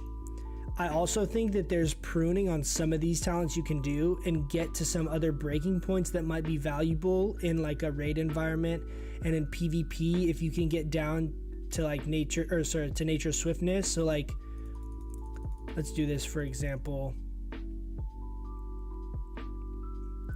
Something like that. We have 2 points left, and say you like did something like this where you had 2 points. I don't know exactly how I would lay this out. I still haven't put that much thought in this, but from a PvP perspective, right? You can get this Celestial Focus, making it so you can cast Wrath without getting interrupted. You still have Moonkin form for the 400% armor. You have Nature's Swiftness for that massive instant heal, like full healing touch, like it's like 85% of your health. You have the improved rejuve, so you're able to hot you and your target up. You have both regen talents. So from a PvP perspective, I've talked about this a couple times, but there was a thing called Restokin back in the day, was like a spec that everyone would reference, and it was so strong because it was basically this play style. You basically prioritize your hots, you have your regrowth, you have your rejuve, then you have your nature swiftness oh shit button, and then you basically would hot and then Moonkin form. So you still have all this offensive pressure, you have the high armor, and then the other thing is that the gear, the way that the itemization works as far as on the stats on gear, in TBC it'll be like 20 bonus spell damage and 30 bonus healing. Most gear had like both, so you could basically rock what would be like a DPS gear set, and you would have increased bonus healing on it. So you'd have whatever, I'm just making these numbers up, I don't know what they are, but say you have 300 spell power, like 300 spell damage, and then you'd have like 400 or 450 bonus healing in the same set of gear. So it would have both, but it would have more healing than it would damage. So this kind of a hybrid play style where you have something like Moonkin form at your disposal, the same way that we play with it now as like a defensive form that still gives us access to abilities, and then also utilizing all your heal over time stuff, and then having this mana regen from both talent trees helping with your sustain is just insane. It's so strong and has such a like unique ability to play both roles really well with just one build. So like this will be less optimal obviously for like DPS because you have to, you know, miss out on some of these other talents in order to get nature swiftness, but I don't know. We'll see. I think I'm going to end up trying like a full balance build where we don't take nature swiftness, you know, and we like go full down for treants and like full down the balance tree to really maximize our damage output. But this type of a playstyle was very common for arenas in TBC, and it was very, very, very good. It was super hard to beat this setup because you basically have like a really armored healer that's high mobility, has the ability to really put a lot of offensive pressure when you have like those opportunities to do so. You have a lot of CC because we have the addition of Cyclone. Then you have heal over times. Then you have the instant oh shit button with nature swiftness. Like you just have everything literally at your disposal. Yeah, Improved Fairy Fire looks so good. It's so strong, man. Improved Fairy Fire is very, very, very strong. Yeah, I mean, because think about like debuff slots now, right? Like everyone wants to bring a druid now just in general because you want Fairy Fire and you want Mark of the Wild. But come TBC, all things considered equal, if you need one druid for Mark of the Wild and for Fairy Fire, and only one spec of druid is able to actually provide improved fairy fire, why would you bring another spec of a druid? Because you're basically losing 3% hit on that target by not having a balanced druid. And you don't necessarily need more than one druid because of fairy fire. And a lot of the raids, do all the raids go down to 25 man in TBC? Or is that only some of them? Like I know Karazhan is like 10, right? It's a 10 man. Druids were good takes. Yeah, Druids, yeah, I know, remember, because you got Mangle, dude. Mangle was so strong.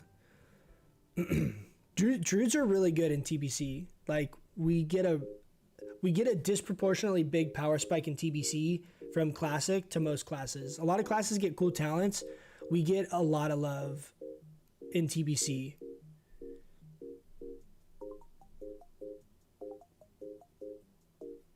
If you're not PvPing, those treants aren't worth it. Yeah, no, I mean, I don't doubt that at all. I think it's a strictly like a PvP talent.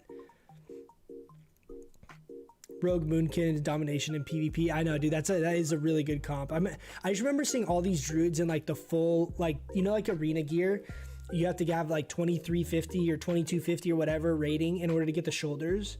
So you'd be like running around and you see a druid with the arena shoulders. And you're like, you inspect him and he's like a Moonkin. You're like, dude, God, you're just like, you're a beast, dude. And they just have like the best gear. I remember they had like the little mace that was like a little triangle. Do you guys remember that mace? Was like a little triangle mace, but it was like the arena mace. And you saw a druid with that mace. You're like, that guy fucks. Like, dude, I remember being so scared of like coming again. I was playing my shaman, and I'm like, dude, I'm not gonna be able to kill this fucking guy. Like, he's got so much damage, he's got so much armor, he's got so much healing. Like, I'm not gonna be. He's got innervate. Like, what the fuck am I supposed to do to this? I can't deal with this. Yeah, the TBC talents seem a lot more coherent. It's like they actually like read the talents. Like, we should probably make these make sense, guys.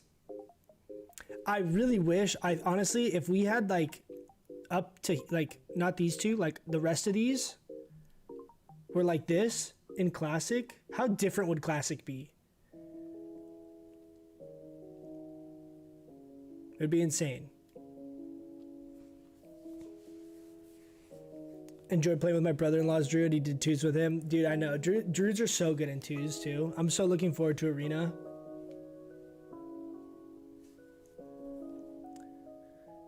I know I'm gonna once they announce TBC, I'm gonna start doing some TBC content, but I feel like people that are doing it now, it's like a little too premature. Like, I get everyone's hyped for it, but it's not announced yet. So like, I just don't want to start like doing,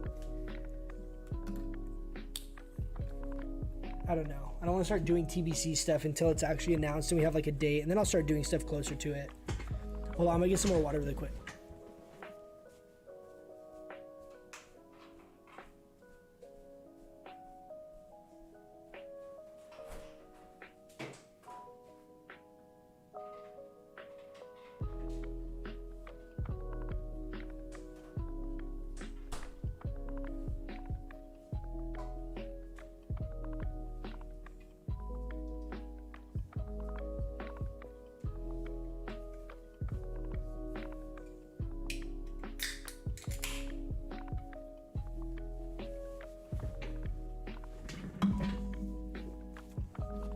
Got it truly instead.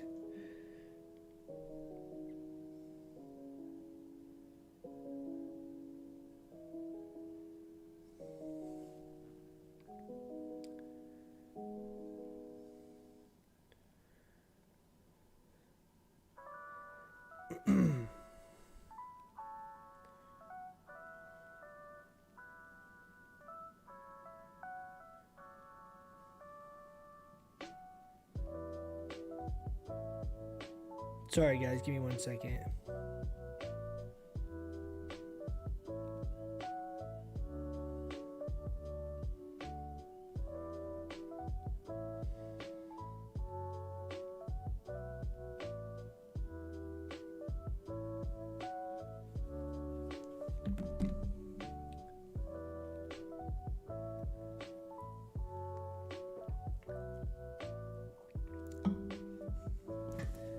Can't confirm you got water. I don't know why this queue's taking so long. It says 14 minutes. We've been in queue for 20 minutes. I don't know if they invited someone late and it like reset it.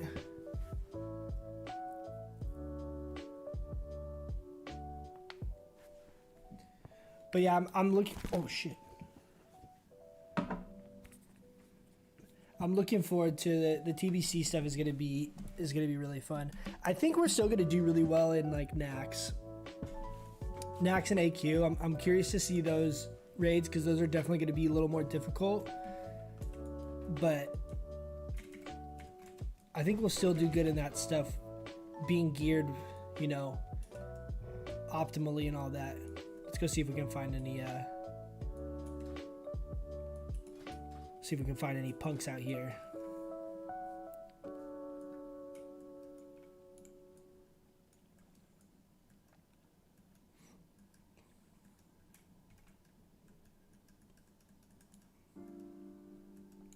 I don't have a PvP trinket on, which is kind of stupid, but it's whatever. Ain't no thing.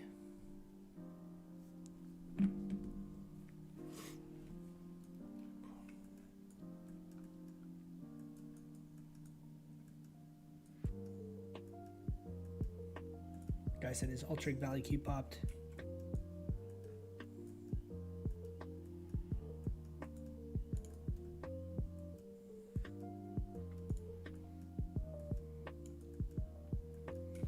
Dude, I don't need that much more gear. Like, we're almost...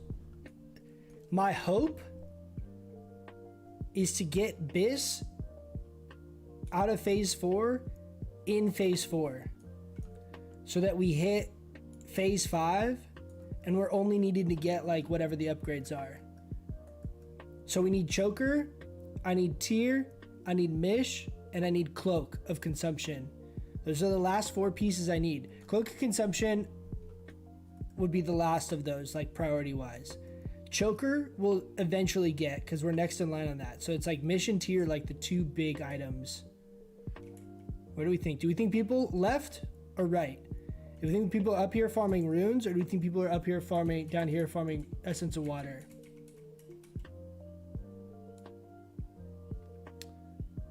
Let's go right.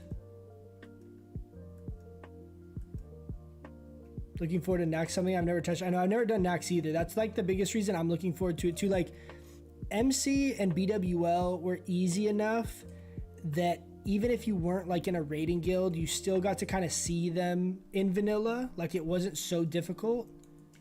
Is there really no one here?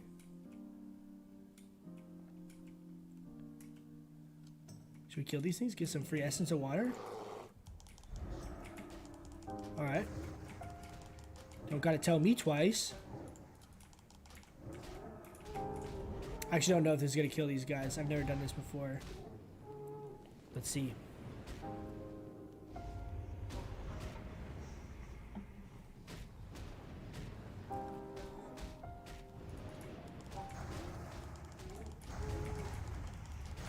I could also insect swarm them. I don't know if that's like better or not.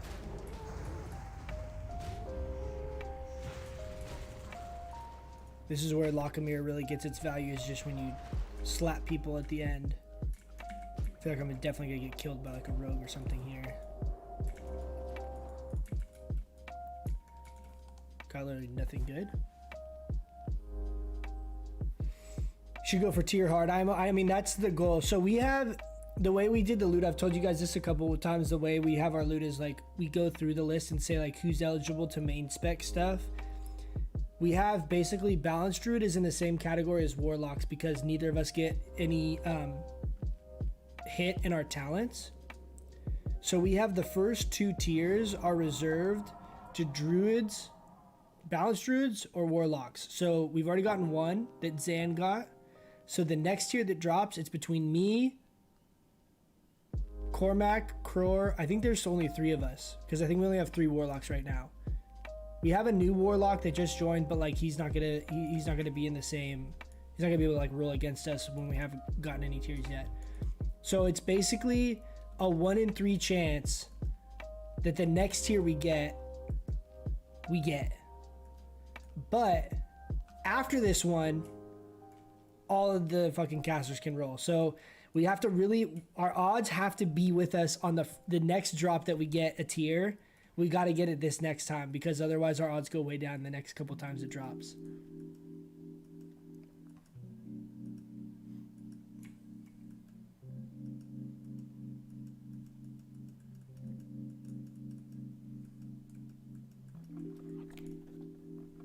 Oh, all these things are dead. Do we think it's a horde guy? Do we think it's an alliance guy? Oh, oh, oh. Oh, dude. Okay, here it is. Ready? I think he sees us. He's like, oh shit. Wild Moonkin appears. I think he's AFK. Let's ruin his day. Let's ruin his day. He's surfing. No, you're not. Get out of here. That dot's gonna kill him. See ya.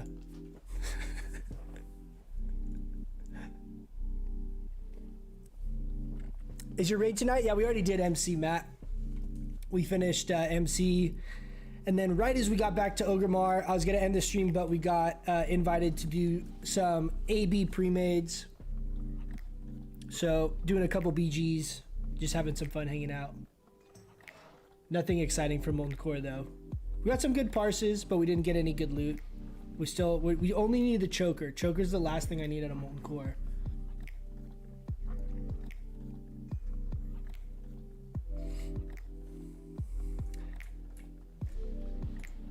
For real though, guys, I'm so eager to get the tier 2.5 gear, you have no idea. Like, just from a playstyle perspective, I really like the feral charge balance spec when I spec'd it specifically just to PvP, like when we were like leading up to the next raid tier. I really, really liked it. Now we have an item set that is itemized perfectly for it, that also has a ton of spell power on it, and we have Locomir. So like, I'm so eager to use that full stack set of gear and just wreck people in PvP. Like, dude, I'm gonna make so many like PvP montage videos. It's gonna be ridiculous. I'm so hyped on that. It's gonna be so much fun. That's like the first set of gear that we actually like. AQ is the first part of the game where we kind of start getting some love on like our gear. Because even like the High Warlord gear is not very good. The only reason I would use any of that is for the 3-set bonus. But like, as far as like spell power and like damage output you get from the gear, it's not very good, because it's like a shittier version of the tier 2.5. And the reality is I'd probably hate PvP if I ranked up to High Warlord. Let's be real.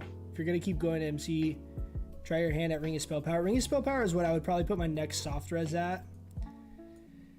But we've had like 3 people soft res Ring of Spell Power, and we've gotten 0 drops. So the likelihood on getting a Ring of Spell Power, I think, is really slim. When I root the warrior here, oh my god, he just got wrecked.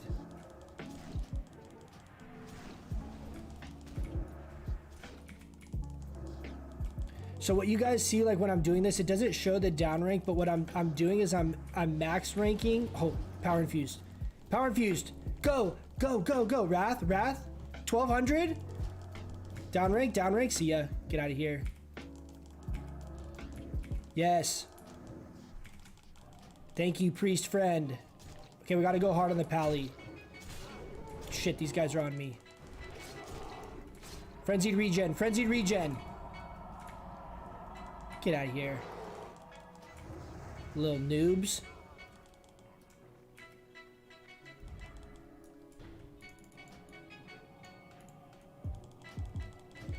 I have no mana. He's running away. It's okay, we'll let him run away. What's this guy doing? Are you lost, buddy?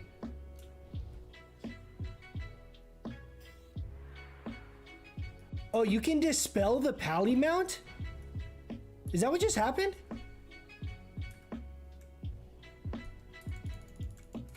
I need a drink.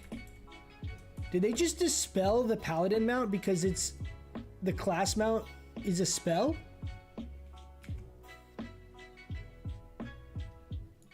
If that's how that works, I literally would never use that fucking mount. That sounds so brutal. That's big brain. So I mean, I don't know if you saw it, that little like whoop, dispel thing went up around the paladin and then he just dropped. We haven't seen Ring of Spell Power for like 15 weeks. I know, that's what I'm saying. That like it would be cool to have it because it actually sims very high. They're leaving me to defend again. All right, back to our secret spot. OP. Over under. What do we think the odds are someone tries to come and sneaky steal this? What's your new goal, Loopy?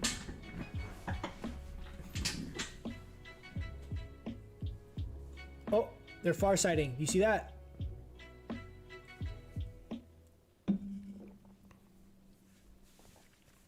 There's a Moonkin on your server with 2 rings of spell power. Jesus Christ. I don't know that I would actually even want 2 rings of spell power because then you get 0 hit out of your ring slots. I feel like that's pretty fucked because once you get to AQ, the ring from Cthulhu is so good. It would feel really shitty replacing like ring of spell, like I don't know. That would be kind of brutal. Not where I would prioritize my gear, but for right now, that's OP. It's so much spell damage in your rings. Oh, so close, but so far. What's up, guy?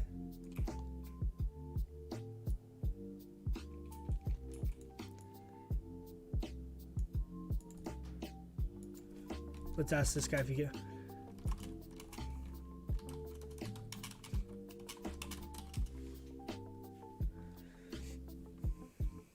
To dispel paladins off mounts? I know. I wonder if... Oh, look. See? Perfect example, guys. Look. This guy's like, oh, I'm going to get this. Oh, this is great. Great. He literally can't figure out where I am. And he's like, oh, shit. The rats are coming from there. Dead. And is you get extra honor if you do this.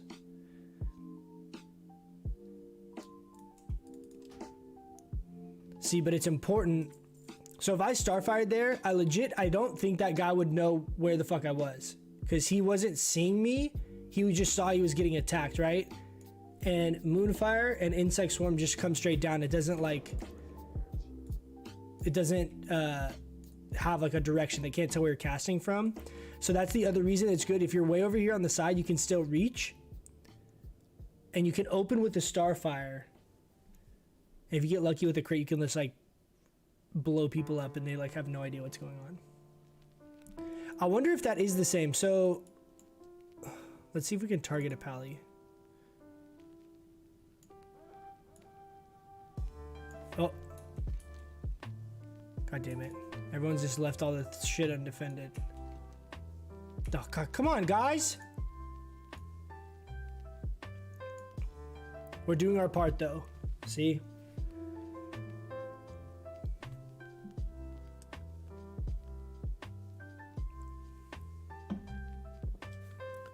I am curious if that happens. I know that the...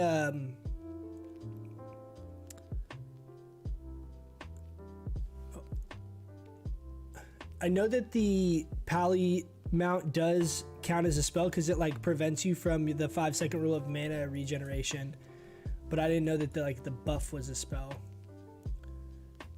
You guys can't see, but there's 2. I'm using like the side of my camera to like see really far over there. There's 2 guys over at farm.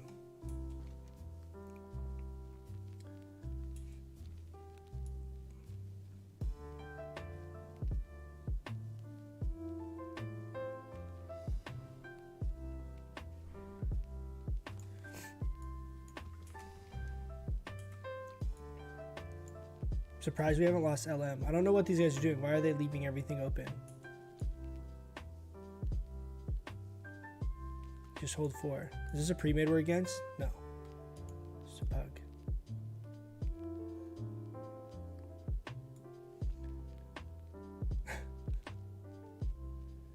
Internet tells you can't be dispelled. Maybe it's just coincidence. He dismounted as he was getting dispelled. They're getting farm back. Got it.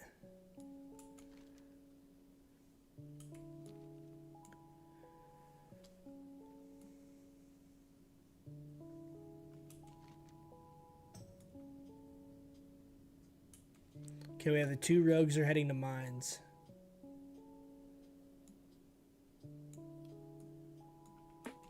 I want that druid to come back up with half health again.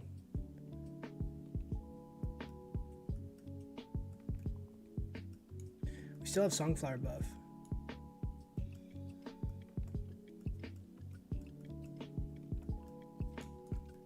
Oh, he's here. Ready? Starfire, Toep, Ba. One more. He's like, oh, wait, there he is. Yeah, right. See ya. Get out of here. Wrecked.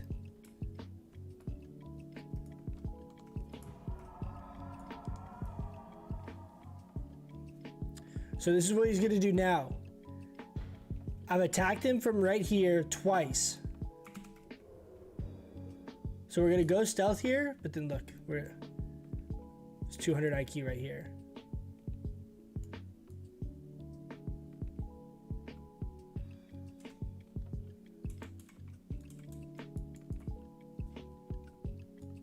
I don't want to get too close to the edge because if he comes this way, I don't want him to like see me because I have shitty stealth.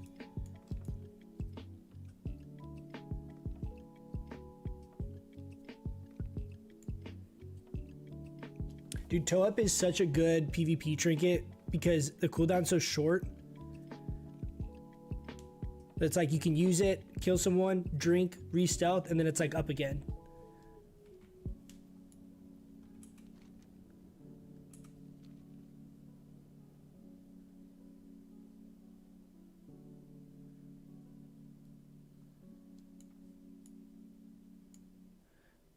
But so it's likely if this guy does come back and try and ninja this, I've killed him from over in this area twice. And so since he's feral, I don't want to let him get like an opener on me if I can prevent it. So I think it's better to move sides. And I think he's likely to check these 2 spots and see if I'm somewhere over here by this bush or over here where I just killed him. And then he's gonna be like, oh no, he left. And he's gonna try and cap it again.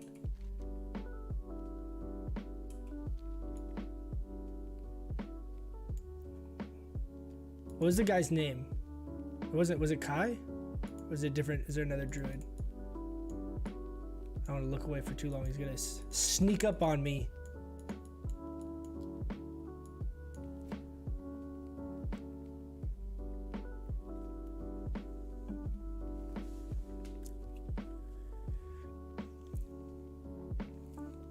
What's up, Andrew? How you doing? So far, so good. We got a solid lead.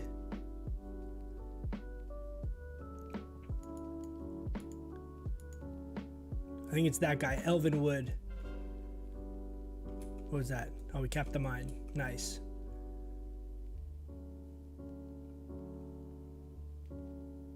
Okay, we're gonna go back up to the super OP secret spot.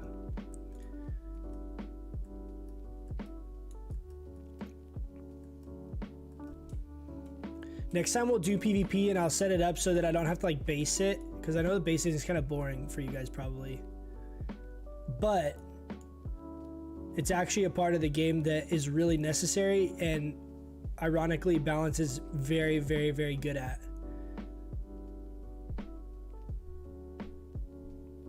Especially if you have engineering. Balance Drew with engineering is amazing at base hitting. Oh, let's ask this guy.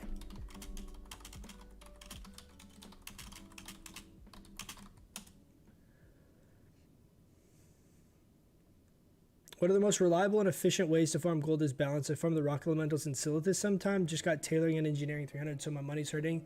My favorite way of farming gold is the coffer keys. I did a video on that.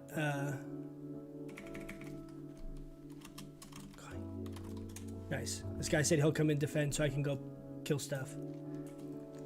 The coffer keys are my most like consistent gold farm that I use. super reliable. It's instant, so it doesn't matter on like how busy your server is or not.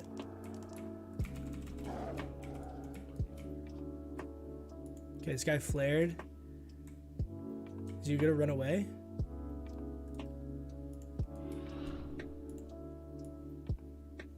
There's like 7v2 right there, so I'm not worried about.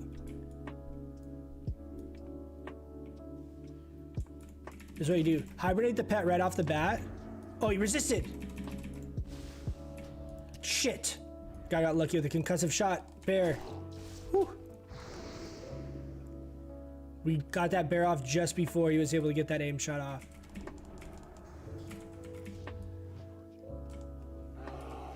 We got guys coming up the thing. I already dotted that guy. Gotta help our... Oh no, he killed Sleepy. No, not Sleepy, dude. Starfire's on the priest. Hopefully we can get a stun here, and then we just win the fight if you get a Starfire stun. Downrank Moonfire, dead. Same thing on the Pally. Starfire stun. Can we see it? Can we see it? Can we see it? Oh, shit.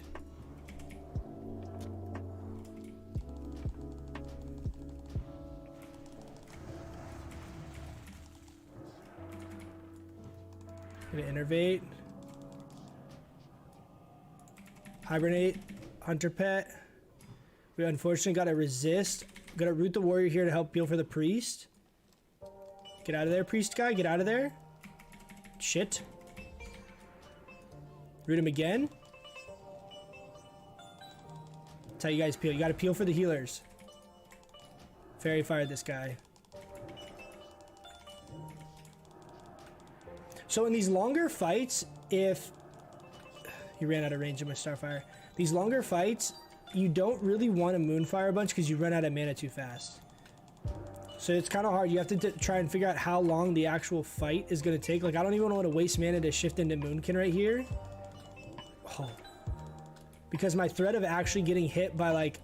It's like basically a rogue. Like, there's no warrior in range of me right now, so I'm not worried about that. Oh. I got a big heal. Damn, got 2 big heals. Hibernate this guy.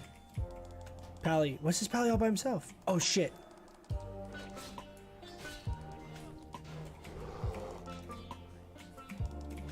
See ya. Okay, we gotta go drink.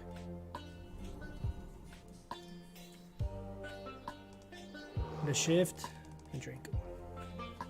Drink, drink. Coffer keys are my favorite farm though for gold for sure. And then Mara's a decent one if you have like herb or mining. I don't like it as much. I like the coffer key farm better. You can also do the elementals in Arathi Highlands for elemental earth. Those they also drop there, and you like 2-shot those elementals with 2 starfires, so you can kill those really effectively if that's uncontested. That's like open world. That's probably like that elemental earth farm in Arathi Highlands is like the only open world farm I ever really do. I don't really do the open world farm. Oh, literally just leaving everything open. Okay, I like it. Oh, it's about to end anyway.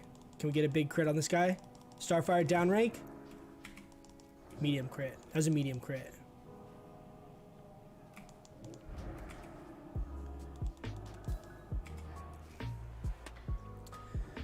Five and 0, not bad for base hitting the whole time. Another good game. Do you buy the coffer keys on the auction house? Yeah, I do. I usually try and buy them for less than a gold per stack. But you can make gold doing it. Like, if they're 4 gold a stack, you still make profit. It's just less profit. Songflower for the whole BG. I know. What happened to the ultra wide aspect ratio? We had the ultra wide going earlier.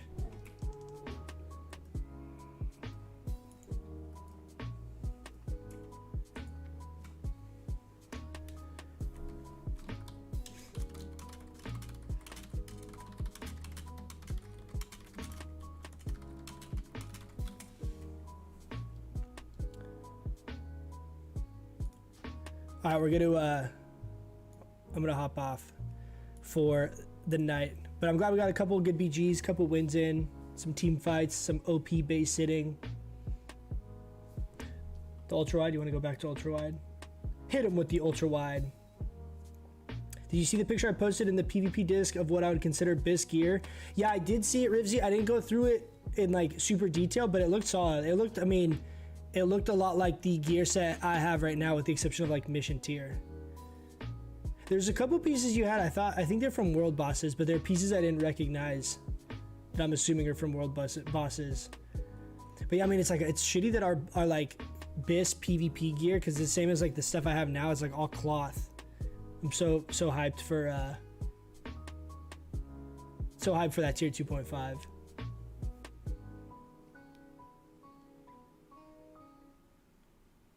Use some PvP trinkets. I'll do some PvP streams here like later this week or next weekend or something, and we'll have like all the full engineering gadgets and all kinds of fun stuff. It's just all that stuff takes up so many bag slots. I have to like sit there and go through all of it, and like you have to be really like, okay, now we're gonna go out and we're gonna go PvP. But I am gonna hop off for the night, guys. Thank you guys for hanging out like always. I really appreciate it. Hopefully you guys had some fun. I'll be back Tuesday probably for ZG, Tuesday evening. Get a quick little ZG, chill, maybe do some BGs or something after.